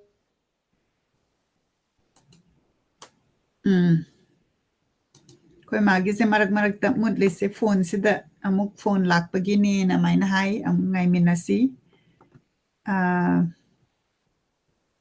ꯕꯤꯁꯅꯨꯄ꯭ꯔꯤꯌꯥ ꯃꯅꯤꯄꯨꯔꯤꯒꯤ ꯃꯇꯥꯡꯁꯦ ꯑꯩꯈꯣꯏ ꯃꯥꯅ ꯄꯨꯈꯠꯂꯛꯏꯁꯦ ꯑꯩꯅꯁꯨ ꯌꯥꯝꯅ ꯃꯁꯤ ꯒꯤ ꯃꯔꯝꯗ ꯅꯣꯂꯦꯖꯁꯤ ꯍꯦꯟꯅ ꯈꯪꯅꯤꯡꯉꯤ ꯑꯩꯈꯣꯏꯅ ꯑꯗꯨꯒ ꯃꯁꯤꯒꯤ ꯂꯥꯏꯔꯤꯛꯁꯤ ꯑꯩꯅ ꯅꯍꯥꯟꯃꯨꯛ ꯏꯃꯥꯅ ꯄꯟꯈꯤꯕꯗ AK ꯁꯔꯥꯝꯅ ꯁꯨꯃꯥꯏꯅ ꯇꯧꯗꯅ ꯃꯅꯤꯄꯨꯔꯤ ꯕꯤꯁꯅꯨꯄ꯭ꯔꯤꯌꯥꯒꯤ ꯃꯔꯝꯗ ꯏꯈꯤꯕ ꯂꯥꯏꯔꯤꯛ ꯑꯃꯗꯤ ꯂꯩ ꯑꯩꯅ ꯑꯗꯨꯒꯤ ꯂꯥꯏꯔꯤꯛꯁꯦ ꯑꯃꯨꯛꯇꯪ ꯑꯩꯈꯣꯏꯅ ꯊꯤꯒꯠꯃꯤꯟꯅꯔꯒ ꯈꯪꯅꯤꯡꯕꯅꯤ ꯃꯗꯨꯒꯤ ꯃꯔꯝꯗ ꯏꯃꯥ ꯑꯃꯨꯛ ꯍꯥꯏꯕꯤꯔꯣ ꯏꯃꯥ ꯑꯃꯨꯛ ꯊꯣꯛꯂꯛꯑꯦ ꯑꯗꯩꯗ ꯁꯨꯃꯥꯏꯅ ꯇꯧꯕ ꯑꯩꯅ ꯃꯨꯝꯕꯥꯏꯗ ꯏꯆꯥꯅ ꯄꯨꯔꯒ ꯆꯠꯂꯤ ꯑꯩꯁꯦ ꯀꯜꯆꯔꯦꯜ ꯁꯣ ꯑꯃ ꯂꯩ ꯏꯃꯥ ꯌꯦꯡꯉꯨꯁꯦꯅ ꯃꯇꯝꯗꯨꯗ ꯑꯩꯒꯤ ꯀ꯭ꯂꯥꯁ 7ꯗ ꯇꯝꯕꯤꯔꯛꯄ ꯑꯣꯖꯥ ꯁꯅꯥꯇꯣꯝꯕꯁꯤ ꯀꯜꯆꯔꯗ ꯌꯥꯝ ꯊꯋꯥꯏ ꯌꯥꯎꯕ ꯑꯃ ꯑꯣꯏꯔꯛꯇꯅ ꯃꯥꯅ ꯌꯥꯏꯁ꯭ꯀꯨꯜꯒꯤ ꯏꯃꯥ ꯏꯕꯦꯝ ꯒꯝꯚꯤꯅꯤ ꯑꯗꯨꯒ ꯃꯣꯏꯔꯥꯡ ꯃꯦꯝꯃ ꯍꯥꯏꯗꯅ ꯑꯩꯈꯣꯏꯒꯤ ꯑꯣꯏꯅꯥꯝꯗ ꯑꯣꯡꯕ ꯑꯩꯈꯣꯏ ꯁꯦꯀ꯭ꯔꯦꯇꯔꯤꯒꯤ ꯃꯥꯒꯤ ꯂꯣꯏꯅꯕꯤ ꯑꯣꯏꯕ ꯑꯗꯨꯒ ꯃꯣꯏ ꯑꯅꯤꯁꯦ ꯄꯨꯔꯒ ꯂꯥꯛꯏ ꯑꯗꯨꯒ ꯃꯣꯏ ꯑꯅꯤꯁꯦ ꯏꯁꯩ ꯁꯛꯇꯣꯔꯤꯕꯅꯤ ꯑꯗꯨꯒ ꯖꯒꯣꯏ ꯀꯔꯤ ꯀꯔꯥ ꯃꯌꯥꯝꯁꯦ ꯎꯠꯂꯦꯕ ꯑꯗꯨꯒꯤ ꯀꯩꯅꯣꯁꯤꯗ ꯑꯣꯄꯟ ꯏꯌꯥꯔꯒꯤꯁꯤꯗ ꯃꯗꯨꯗ ꯀꯃꯥꯏꯅ ꯑꯃꯨꯛ ꯇꯧꯒꯦꯕꯨ ꯑꯉꯥꯡ ꯅꯨꯄꯤ ꯃꯆꯥ ꯃꯁꯛ ꯀꯗꯤ ꯃꯆꯨꯗꯤ ꯃꯨꯔꯒ ꯑꯩꯈꯣꯏꯒꯤ ꯁꯛ ꯑꯃꯠꯇ ꯃꯥꯟꯗꯕ ꯑꯉꯥꯡꯁꯤꯅꯅꯦ ꯃꯄꯥꯟꯅꯥꯏꯕ ꯁꯦꯠꯂꯦ ꯑꯗꯨ ꯃꯣꯏꯔꯥꯡ ꯐꯤ ꯁꯦꯠꯂꯒ ꯔꯦꯁꯣꯟ ꯐꯨꯔꯤꯠꯁꯦ ꯂꯤꯠꯂꯒ ꯑꯩꯈꯣꯏꯒꯤ ꯖꯔꯅꯦꯜ ꯃꯣꯏꯒꯤ ꯕꯦꯅꯔ ꯀꯔꯤꯅꯣ ꯈꯔ ꯆꯦ ꯆꯥꯡ ꯈꯔ ꯌꯦꯟꯕꯗꯨ ꯑꯣꯏꯌꯦꯕ ꯑꯗꯩꯗ ꯑꯩꯗꯤ ꯃꯩꯇꯩ ꯑꯣꯏꯔꯕꯣꯏ ꯅꯤꯡꯗꯅ ꯑꯩ ꯕꯦꯕꯤ ꯂꯥꯎ ꯁꯩꯁꯤꯗ ꯑꯩꯒꯤ ꯁꯔꯨꯛ ꯄꯤꯔꯨ ꯂꯥꯎ ꯍꯥꯏꯅ ꯍꯥꯏꯔꯒ ꯑꯉꯥꯡꯒꯤ ꯃꯔꯣꯟ ꯊꯣꯛꯇꯦꯕ ꯃꯩꯇꯩꯔꯣꯟꯁꯦ ꯃꯩꯇꯩꯗꯤ ꯆꯞ ꯃꯥꯟꯅꯅ ꯈꯨꯖꯤ ꯈꯣꯡꯖꯤ ꯀꯔꯤ ꯀꯔꯥ ꯇꯧꯕ ꯑꯗꯨꯒꯗꯤ ꯑꯩꯅ ꯃꯥ ꯀꯩꯅꯣ ꯃꯩꯇꯩꯒꯤ ꯅꯨꯄꯤ ꯃꯆꯥꯁꯤꯡꯁꯤꯕꯨ ꯃꯩꯇꯩꯁꯨ ꯃꯥꯟꯗꯦ ꯑꯗꯨꯒ ꯑꯩꯈꯣꯏꯒꯤ ꯗ꯭ꯔꯦꯁꯀ ꯂꯣꯏ ꯁꯦꯠꯄ ꯋꯥꯟ ꯑꯦꯟ ꯑꯣꯜ ꯑꯉꯥꯡ ꯅꯨꯄꯤ ꯃꯆꯥ 10ꯃꯨꯛꯁꯦ ꯑꯗꯨꯒꯗꯤ ꯑꯩꯒ ꯐꯝꯃꯤꯟꯅꯔꯤꯕꯗꯨꯅ ꯑꯁꯤꯗꯤ ꯕꯤꯁꯅꯨꯄ꯭ꯔꯤꯌꯥ ꯃꯅꯤꯄꯨꯔꯤꯅꯤ ꯍꯥꯏꯌꯦꯕꯀꯣ ꯑꯗꯒꯤ ꯑꯩꯅ ꯑꯗꯒꯤ ꯑꯩ ꯈꯪꯖꯤꯜꯂꯦꯀꯣ ꯈꯪꯖꯤꯜꯂꯒ ꯑꯗꯒꯤ ꯂꯥꯁꯇ ꯖꯒꯣꯏꯁꯦ ꯂꯣꯏꯔꯛꯑꯀꯥꯟꯗ ꯑꯩꯅ ꯑꯣꯖꯥ ꯁꯅꯥꯇꯣꯝꯕꯁꯦ ꯑꯩꯕꯨ ꯇꯝꯕꯤꯔꯛꯄꯅꯤ ꯑꯃꯨꯛꯇꯪ ꯑꯩ ꯚꯛꯇꯤ ꯇꯧꯐꯝ ꯊꯣꯛꯏꯅ ꯍꯥꯏꯗꯅ ꯑꯩꯅ ꯃꯨꯝꯕꯥꯏꯗ ꯂꯥꯛꯑꯀꯥꯟꯁꯤꯗ ꯑꯣꯖꯥꯕꯨ ꯀꯧꯗꯅ ꯆꯠꯄ ꯍꯥꯏꯁꯦ ꯅꯨꯡꯉꯥꯏꯇꯦꯅ ꯑꯩꯅꯅꯦ ꯑꯩ ꯁ꯭ꯇꯦꯖ ꯃꯊꯛꯇꯨ ꯀꯥꯈꯠꯂꯒ ꯑꯣꯖꯥꯁꯦ ꯑꯩꯅ ꯈꯣꯏꯔꯝꯃꯤ ꯑꯣꯖꯥꯁꯦ ꯑꯩ ꯈꯪꯕꯤꯔꯝꯃꯤ ꯃꯁꯛꯁꯦ ꯑꯩꯈꯣꯏꯁꯤꯁꯨ ꯁꯨꯝ ꯑꯣꯖꯥꯒ ꯈꯔ ꯆꯍꯤ 1-2ꯗꯤ ꯂꯣꯏꯅꯔꯛꯄ ꯃꯥꯜꯂꯦ ꯑꯗꯒꯤ ꯑꯣꯖꯥꯅ ꯈꯪꯕꯤꯔꯝꯃꯦ ꯑꯗꯨꯒ ꯑꯃꯨꯛ ꯀꯩꯗꯧꯔꯦ ꯃꯌꯥꯡ 1-2ꯁꯤꯅꯅꯦ ꯑꯩꯉꯣꯟꯗ ꯑꯃꯨꯛ ꯇꯥꯟꯅꯔꯛꯑꯦꯕ ꯀꯔꯤ ꯍꯥꯏ ꯍꯧꯖꯤꯛ ꯖꯒꯣꯏ ꯁꯥꯕꯗ ꯏꯁꯩ ꯁꯛꯏꯕ ꯅꯨꯄꯤ ꯑꯅꯤꯗꯣ ꯑꯩꯈꯣꯏ ꯏꯟꯇꯔꯚ꯭ꯌꯨ ꯑꯝꯇ ꯇꯧꯖꯒꯦꯅ ꯀꯩꯒꯤꯅꯣꯗꯤ ꯃꯣꯏꯗꯤ ꯉꯛꯈ꯭ꯔꯕ ꯃꯕꯥꯅꯤꯅ ꯃꯣꯏꯔꯥꯡꯒꯤ ꯃꯦꯝꯃꯥꯏꯁꯤꯁꯨ ꯌꯥꯝ ꯐꯥꯎꯕ ꯏꯁꯩ ꯁꯛꯄꯤ ꯑꯃꯅꯤ ꯏꯃꯥ ꯏꯕꯦꯝ ꯒꯝꯚꯤꯅꯤ ꯑꯩꯁꯤꯁꯨ ꯍꯦꯛꯇ ꯃꯅꯤꯄꯨꯔ ꯊꯛꯈꯥ ꯂꯣꯏꯅꯃꯛ ꯄꯨꯔꯤꯕ ꯅꯨꯄꯤ ꯑꯗꯨꯒ ꯑꯩꯈꯣꯏꯒꯤ ꯇꯣꯉꯥꯟꯕ ꯑꯥꯔꯠ ꯀꯜꯆꯔ ꯑꯃꯅ ꯀꯔꯤ ꯇꯧꯒꯦꯅ ꯍꯥꯏꯕꯕꯨ ꯉꯁꯥꯏꯒꯤ ꯁꯣꯝ ꯅꯥꯀꯟꯗ ꯏꯁꯩ ꯁꯛꯏꯕ ꯃꯤꯗꯨ ꯀꯅꯥꯅꯣ ꯍꯪꯕ ꯀꯥꯟꯗ ꯃ꯭ꯌꯨꯖꯤꯛꯅꯤ ꯃ꯭ꯌꯨꯖꯤꯛ ꯊꯥꯕꯅꯦ ꯍꯥꯏꯔꯤꯗꯣ ꯑꯩꯈꯣꯏꯒꯤꯗꯤ ꯂꯥꯏꯞꯇ ꯁꯛꯑꯀꯥꯟꯗ ꯃꯣꯏꯅ ꯆꯞ ꯆꯥꯅ ꯀ꯭ꯔꯤꯁꯅꯒꯤ ꯖꯒꯣꯏꯁꯤꯒꯤꯁꯨ ꯑꯗꯨꯝ ꯁꯛꯄ ꯔꯥꯙꯥ ꯊꯣꯛꯂꯛꯄꯩꯁꯨ ꯑꯗꯨꯝ ꯁꯛꯄ ꯑꯗꯨꯒꯨꯝꯕ ꯀꯂꯥꯁꯦ ꯑꯩꯈꯣꯏ ꯃꯩꯇꯩꯒꯤ ꯂꯩ ꯍꯥꯏꯅ ꯃꯅꯤꯄꯨꯔꯤꯁꯤꯡꯒꯤ ꯌꯥꯝꯅ ꯔꯤꯆ ꯑꯣꯏꯕꯗꯣ ꯑꯩꯅ ꯎꯠꯆꯅꯤꯡꯗꯅ ꯋꯥꯐꯝꯁꯤ ꯄꯨꯊꯣꯛꯆꯕꯅꯤ ꯑꯗꯨꯒ ꯕꯤꯁꯅꯨꯄ꯭ꯔꯤꯌꯥꯗꯨꯃꯗꯤ ꯑꯩꯅ ꯀꯔꯤꯒꯤꯗꯃꯛꯇꯅꯣ ꯃꯣꯏꯒꯤ ꯑꯩꯈꯣꯏꯒꯤ ꯐꯤꯖꯣꯜ ꯂꯣꯏ ꯁꯦꯠꯂꯒ ꯃꯩꯇꯩꯔꯣꯟ ꯊꯣꯛꯇ꯭ꯔꯤꯁꯦ ꯍꯥꯏꯕ ꯋꯥꯍꯪ ꯀꯣꯛꯇ ꯂꯩꯈꯤꯕꯗꯣ ꯉꯁꯤ ꯑꯣꯖꯥꯒꯤ ꯏꯕꯁꯤꯗ ꯑꯩ ꯚꯥꯞ ꯇꯥꯖꯔꯦ ꯀꯔꯤꯒꯨꯝꯕꯁꯨꯡ ꯃꯁꯤꯒꯤ ꯑꯣꯔꯤꯖꯤꯟ ꯃꯔꯝꯁꯦ ꯈꯔꯒ ꯆꯥꯎꯅ ꯏꯕꯤꯔꯝꯃꯗꯤ ꯑꯣꯖꯥ ꯌꯥꯝ ꯑꯩ ꯌꯥꯝ ꯅꯨꯡꯉꯥꯏꯖꯒꯅꯤꯅ ꯑꯩ ꯊꯝꯖꯒꯦ ꯑꯩ ꯂꯣꯏꯁꯤꯟꯖꯒꯦ ꯁꯤꯗ ꯌꯥꯝ ꯅꯨꯡꯉꯥꯏ ꯁꯨꯃꯥꯏꯅ ꯇꯧꯗꯅ ꯑꯩꯈꯣꯏꯅ ꯈꯪꯗꯕ ꯌꯥꯝ ꯂꯩꯔꯤꯁꯦ ꯑꯩ ꯏꯁꯥꯃꯛꯅꯁꯨ ꯁꯨꯃꯥꯏꯅ ꯕꯤꯁꯅꯨꯄ꯭ꯔꯤꯌꯥ ꯃꯅꯤꯄꯨꯔꯤ ꯑꯗꯨꯒ ꯃꯣꯏꯅ ꯑꯃꯨꯛ ꯃꯅꯤꯄꯨꯔꯤ ꯑꯥꯔꯠ ꯑꯦꯟ ꯀꯜꯆꯔ ꯗꯥꯟꯁꯁꯤ ꯌꯥꯝꯅ ꯅꯨꯡꯁꯤꯕ ꯄꯥꯝꯕꯗꯨꯅ ꯍꯦꯟꯅ ꯗꯥꯟꯁꯔꯁ ꯃꯔꯛꯇ ꯑꯩꯈꯣꯏꯅ ꯕꯤꯁꯅꯨꯄ꯭ꯔꯤꯌꯥ ꯃꯅꯤꯄꯨꯔꯤꯒꯤ ꯌꯥꯝꯅ ꯎꯔꯛꯄ ꯑꯗꯒꯤ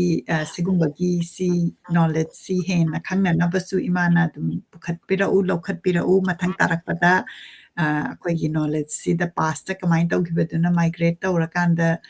ꯃꯐꯝꯗ ꯂꯩꯕꯗꯨꯗ ꯑꯩꯈꯣꯏꯒꯤ ꯀꯜꯆꯔꯁꯤ ꯀꯃꯥꯏꯅ ꯍꯣꯡꯉꯛꯄ ꯑꯗꯨꯒꯨꯝꯕꯒꯤ ꯃꯔꯝꯗ ꯑꯗꯨꯗꯤ ꯃꯈꯥ ꯇꯥꯅ ꯂꯧꯈꯠꯆꯒꯦ ꯀꯃꯦꯟꯠ ꯄꯨꯅꯤꯜ ꯁꯤꯡꯅ ꯌꯥꯏꯐꯔꯦ ꯍꯥꯏꯅ ꯏꯕꯤꯔꯛꯏ ꯁꯁꯤꯀꯥꯟꯇ ꯍꯤꯗꯥꯡꯃꯌꯨꯝ ꯌꯦꯡꯕꯤꯔꯤ ꯁꯒꯣꯜꯕꯟ ꯃꯣꯏꯔꯥꯡ ꯂꯩꯔꯛꯇꯒꯤ ꯕꯥꯕꯤ ꯁꯣꯔꯥꯏ ꯁꯝ ꯌꯦꯡꯕꯤꯔꯤ ꯋꯥꯡꯈꯩꯗꯒꯤ ꯑꯗꯒꯤ ꯑꯩꯈꯣꯏꯒꯤ ꯑꯣꯊꯔ ꯄꯥꯕꯨꯡ ꯊꯣꯛꯆꯣꯝ ꯏꯕꯣꯍꯟꯕꯤ ꯌꯦꯡꯕꯤꯔꯤ ꯈꯨꯔꯨꯝꯖꯔꯤ ꯄꯥꯕꯨꯡ ꯌꯥꯝ ꯅꯨꯡꯉꯥꯏ ꯁꯨꯃꯥꯏꯅ ꯇꯧꯗꯅ ꯂꯥꯏꯔꯤꯛ ꯑꯁꯤ ꯏꯃꯥꯅ ꯄꯥꯕꯗ ꯍꯧꯖꯤꯛꯀꯤ ꯐꯣꯇꯣꯒꯁꯤ ꯎꯠꯂꯛꯄꯗ ꯌꯥꯝꯅ ꯑꯩꯅ ꯍꯧꯖꯤꯛ ꯌꯦꯡꯅꯤꯡꯉꯕꯅꯤ ꯂꯥꯞꯅ ꯂꯩꯕꯅ ꯑꯩ ꯌꯦꯡꯕ ꯐꯪꯖꯗ꯭ꯔꯦ ꯑꯗꯨꯕꯨ ꯃꯊꯪꯗ ꯑꯩ ꯊꯣꯛꯂꯛꯄꯗ ꯁꯣꯏꯗꯅ ꯏꯃꯥꯒꯤ ꯂꯥꯏꯕ꯭ꯔꯦꯔꯤꯁꯤꯗ ꯂꯩꯔꯤꯕ ꯃꯃꯜ ꯌꯥꯝꯂꯕ ꯂꯥꯏꯔꯤꯛ ꯑꯁꯤ ꯑꯩ ꯌꯦꯡꯅꯤꯡꯉꯤ ꯑꯗꯨꯒ ꯑꯩꯈꯣꯏꯅ ꯇ꯭ꯔꯥꯚꯦꯂꯣꯛ ꯑꯗꯒꯤ ꯃꯦꯃꯣꯏꯔꯒꯨꯝꯕꯗ ꯐꯣꯇꯣ ꯍꯥꯞꯄꯤꯕꯁꯦ ꯌꯥꯝ ꯅꯨꯡꯉꯥꯏ ꯅꯍꯥꯟ ꯏꯃꯥꯅ ꯅꯣꯡꯃꯥꯏ ꯄꯟꯗꯤꯠ ꯄꯥꯕꯨꯡ ꯇꯣꯝꯕꯤꯒꯤ ꯂꯥꯏꯔꯤꯛꯇꯨꯗꯁꯨ ꯐꯣꯇꯣ ꯌꯥꯝꯅ ꯑꯗꯨꯗ ꯍꯥꯞꯄꯤ ꯑꯗꯨꯅ ꯍꯧꯖꯤꯛ ꯏꯕꯤꯔꯤꯕ ꯔꯥꯏꯇꯔ ꯄꯨꯝꯅꯃꯛꯅꯁꯨ ꯁꯨꯃꯥꯏꯅ ꯐꯣꯇꯣ ꯍꯥꯞꯄꯁꯤ ꯑꯩꯈꯣꯏꯅ ꯃꯇꯝ ꯑꯃꯗ ꯃꯁꯤꯒꯤ ꯔꯦꯐꯔꯦꯟꯁꯁꯤ ꯈꯪꯗꯕꯅ ꯐꯣꯇꯣꯁꯤꯅ ꯏꯈꯤꯕꯗꯨꯗ ꯃꯐꯝꯗꯨ ꯁꯨꯃꯥꯏꯅ ꯇꯧꯋꯤ ꯅꯠꯇ꯭ꯔꯒ ꯃꯤ ꯃꯁꯛꯁꯤ ꯁꯨꯃꯥꯏꯅ ꯇꯧꯋꯤ ꯀꯥꯏꯅ ꯑꯩꯈꯣꯏꯅ ꯈꯪꯕꯒꯤ ꯑꯣꯄꯣꯔꯆꯨꯅꯤꯇꯤ ꯂꯩꯕꯗꯣ ꯑꯗꯨꯅ ꯐꯣꯇꯣꯁꯤ ꯍꯥꯞꯄꯤꯔꯛꯄꯒꯤꯗꯃꯛꯇ ꯊꯥꯒꯠꯆꯔꯤ ꯃꯊꯪ ꯇꯥꯕꯗꯁꯨ ꯑꯗꯨꯝ ꯍꯦꯟꯅ ꯍꯥꯞꯀꯠꯄꯤꯔꯛꯎ ꯑꯗꯨꯒ ꯍꯧꯖꯤꯛ ꯍꯧꯖꯤꯛ ꯇ꯭ꯔꯥꯚꯦꯜ ꯇꯧꯔꯀꯥꯟꯗ ꯂꯥꯏꯔꯤꯛ ꯏꯔꯛꯄꯒꯤ ꯀꯣꯛꯇ ꯂꯩꯔꯒꯗꯤ ꯐꯣꯇꯣꯁꯤ ꯌꯥꯝꯅ ꯂꯧꯕꯤꯌꯨ ꯍꯥꯏꯅ ꯅꯤꯡꯁꯤꯡꯖꯔꯤ ꯔꯥꯖꯀꯨꯃꯥꯔꯤ ꯔꯟꯖꯅꯥꯅ ꯑꯣꯖꯥꯕꯨ ꯈꯨꯔꯨꯝꯖꯔꯤ ꯍꯥꯏꯅ ꯏꯕꯤꯔꯛꯏ ꯏꯅꯥꯎꯆꯥ ꯍꯩꯀ꯭ꯔꯨꯖꯝꯅ ꯒ꯭ꯔꯦꯠ ꯍꯥꯏꯅ ꯏꯕꯤꯔꯛꯏ ꯔꯤꯇꯥ ꯊꯣꯛꯆꯣꯝꯅ ꯀꯩꯁꯥꯝꯊꯣꯡꯗꯒꯤ ꯌꯦꯡꯖꯔꯤ ꯏꯃꯥ ꯏꯕꯦꯝꯃ ꯍꯥꯏꯅ ꯏꯕꯤꯔꯛꯏ ꯅꯦꯁꯤꯁꯨ ꯌꯦꯡꯕꯤꯔꯤ ꯅꯤꯔꯃꯂꯥ ꯔꯥꯖꯀꯨꯃꯥꯔꯤ ꯑꯍꯜꯂꯨꯞ ꯏꯝꯐꯥꯜꯗꯒꯤ ꯃꯥꯔꯁꯤ ꯀ꯭ꯋꯤꯟꯁꯨ ꯌꯦꯡꯕꯤꯔꯤ ꯂꯥꯞꯅ ꯈꯨꯔꯨꯝꯖꯔꯤ ꯏꯃꯥꯕꯨ ꯅꯤꯔꯃꯂꯥ ꯔꯥꯖꯀꯨꯃꯥꯔꯤꯅ ꯃꯈꯥ ꯇꯥꯅ ꯏꯕꯤꯔꯛꯏ ꯌꯥꯝꯅ ꯅꯨꯡꯉꯥꯏ ꯑꯣꯖꯥ ꯃꯤꯠꯇ ꯁꯪꯁꯪꯅ ꯎꯍꯜꯂꯤ ꯍꯥꯏꯅ ꯏꯕꯤꯔꯛꯏ ꯑꯗꯨꯅ ꯁꯨꯃꯥꯏꯅ ꯇꯧꯗꯅ ꯑꯩꯈꯣꯏꯅ ꯕꯪꯒ꯭ꯂꯥꯗꯦꯁꯁꯤ ꯆꯠꯄ ꯐꯪꯗ꯭ꯔꯒꯁꯨ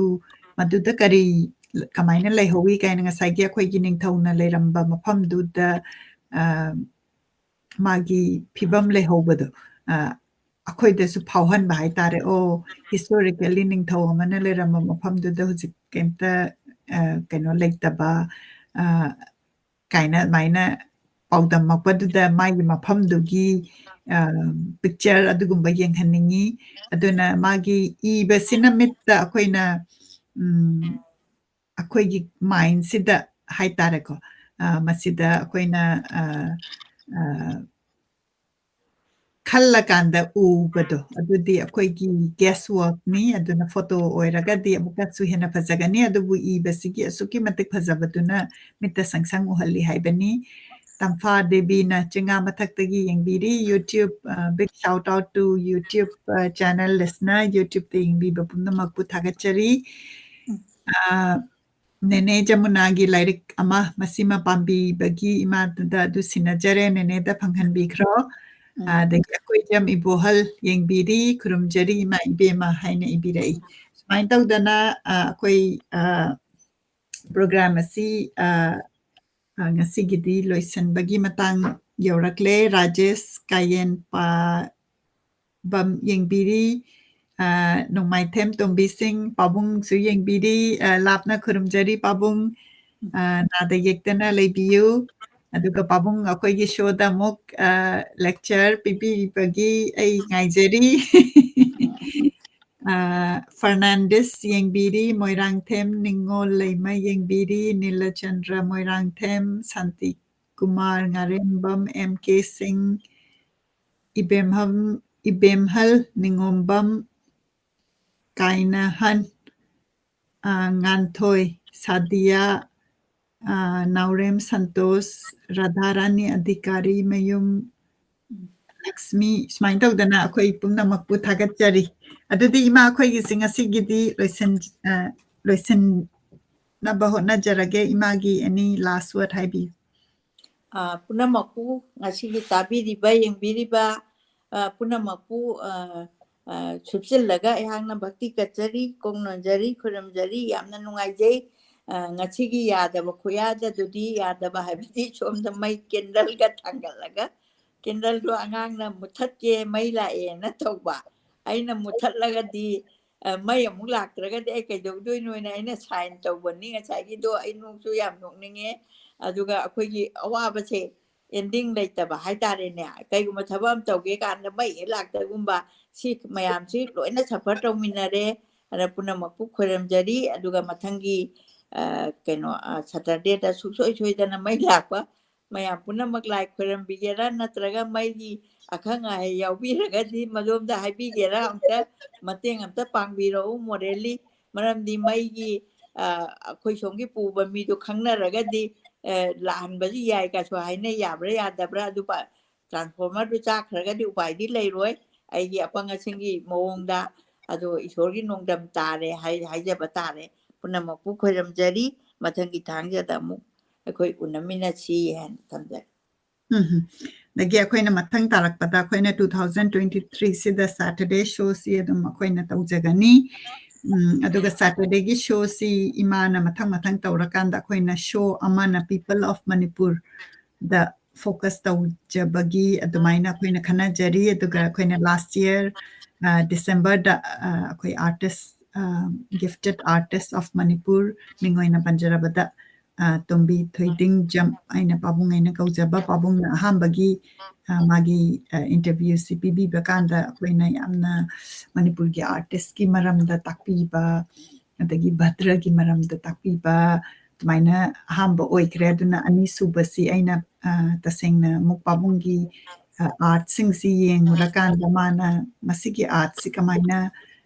ꯌꯦꯛꯈꯤꯕꯅꯣ ꯀꯥꯏꯅ ꯍꯥꯏꯕꯒꯤ ꯌꯥꯝꯅ ꯈꯪꯅꯤꯡꯕ ꯑꯩꯈꯣꯏꯅ ꯄꯣꯛꯄ ꯑꯥꯔꯠꯁꯤꯗꯤ ꯑꯩꯈꯣꯏꯅ ꯎꯔꯦ ꯑꯗꯨꯒ ꯃꯥꯒꯤ ꯊꯤꯝꯁꯤꯁꯨ ꯈꯪꯉꯦ ꯑꯗꯨꯏꯁꯨ ꯑꯥꯔꯇꯤꯁ ꯑꯃꯅ ꯃꯥꯅ ꯌꯦꯛꯈꯤꯕ ꯀꯥꯟꯗ ꯃꯥꯒꯤ ꯅꯨꯡꯒꯤ ꯑꯣꯏꯕ ꯋꯥꯈꯜꯂꯣꯟꯁꯤ ꯑꯩꯈꯣꯏꯅ ꯇꯥꯖꯅꯤꯡꯕ ꯑꯗꯨꯅ ꯄꯥꯕꯨꯡꯗ ꯀꯣꯂꯥꯕꯣꯔꯦꯠ ꯇꯧꯔꯤ ꯍꯧꯖꯤꯛ ꯀꯔꯝꯕ ꯅꯨꯃꯤꯠ ꯁꯪꯕꯤꯒꯅꯤ ꯍꯥꯏꯗꯅ ꯑꯗꯨꯅ ꯖꯅꯋꯥꯔꯤꯗ ꯑꯃꯨꯛꯇꯪ ꯃꯥꯅ ꯁꯦꯇꯔꯗꯦ ꯃꯊꯪꯒꯤ ꯅꯠꯇ꯭ꯔꯒ ꯅꯦꯛꯁ ꯑꯃꯗ 21 ꯅꯠꯇ꯭ꯔꯒ 28 ꯁꯤꯗ ꯄꯥꯕꯨꯡ ꯂꯥꯛꯅꯕ ꯑꯩꯈꯣꯏꯅ ꯈꯟꯖꯔꯤ ꯍꯥꯏꯅ ꯃꯗꯨꯃꯛ ꯁꯦꯌꯔ ꯇꯧꯖꯒꯦ ꯑꯗꯨꯗꯤ ꯃꯇꯥꯡ ꯑꯁꯤꯗ ꯉꯁꯤꯒꯤ ꯄ꯭ꯔꯣꯒ꯭ꯔꯥꯝ ꯑꯁꯤ ꯂꯣꯏꯁꯤꯟꯖꯔꯒꯦ ꯄꯨꯝꯅꯃꯛ ꯇꯦꯛꯇ ꯀꯥꯏꯗꯅ ꯂꯩꯕꯤꯌꯨ ꯌꯥꯝꯅ ꯏꯪꯉꯦ ꯑꯩꯈꯣꯏ ꯁꯤꯗꯁꯨ ꯌꯥꯝꯅ ꯏꯪꯕ ꯃꯇꯝ ꯑꯣꯏꯔꯤ ꯑꯗꯨꯅ ꯃꯩꯐꯨ ꯇꯤꯛꯄꯅ ꯃꯩꯐꯨ ꯇꯤꯛꯄ ꯋꯥꯇꯔ ꯕꯦꯒ ꯀꯣꯟꯕꯅ ꯋꯥꯇꯔ ꯕꯦꯒ ꯀꯣꯟꯕ ꯑꯗꯨꯅ ꯑꯗꯨꯝ ꯌꯥꯝꯅ ꯏꯪꯉꯒꯗꯤ ꯇꯨꯄꯤꯒꯨꯝꯕ ꯑꯗꯨꯝ ꯎꯞꯁꯟꯕꯁꯤꯅ ꯏꯁꯥꯗ ꯌꯥꯝꯅ ꯋꯥꯔꯝ ꯑꯣꯏꯕ ꯑꯗꯨꯒꯨꯝꯕ ꯑꯣꯏꯔꯤ ꯑꯗꯨꯗꯤ ꯃꯊꯪꯒꯤ ꯁꯦꯇꯔꯗꯦꯗ ꯑꯃꯨꯛ ꯎꯅꯃꯤꯟꯅꯁꯤ ꯍꯥꯏꯔꯒ ꯉꯁꯤꯒꯤꯗꯤ ꯄ꯭ꯔꯣꯒ꯭ꯔꯥꯝ ꯑꯁꯤ ꯂꯣꯏꯁꯤꯟꯖꯔꯒꯦ ꯈꯨꯔꯨꯝꯖꯔꯤ ꯄꯨꯝꯅꯃꯛꯄꯨ ꯈꯨꯔꯨꯝꯃꯤ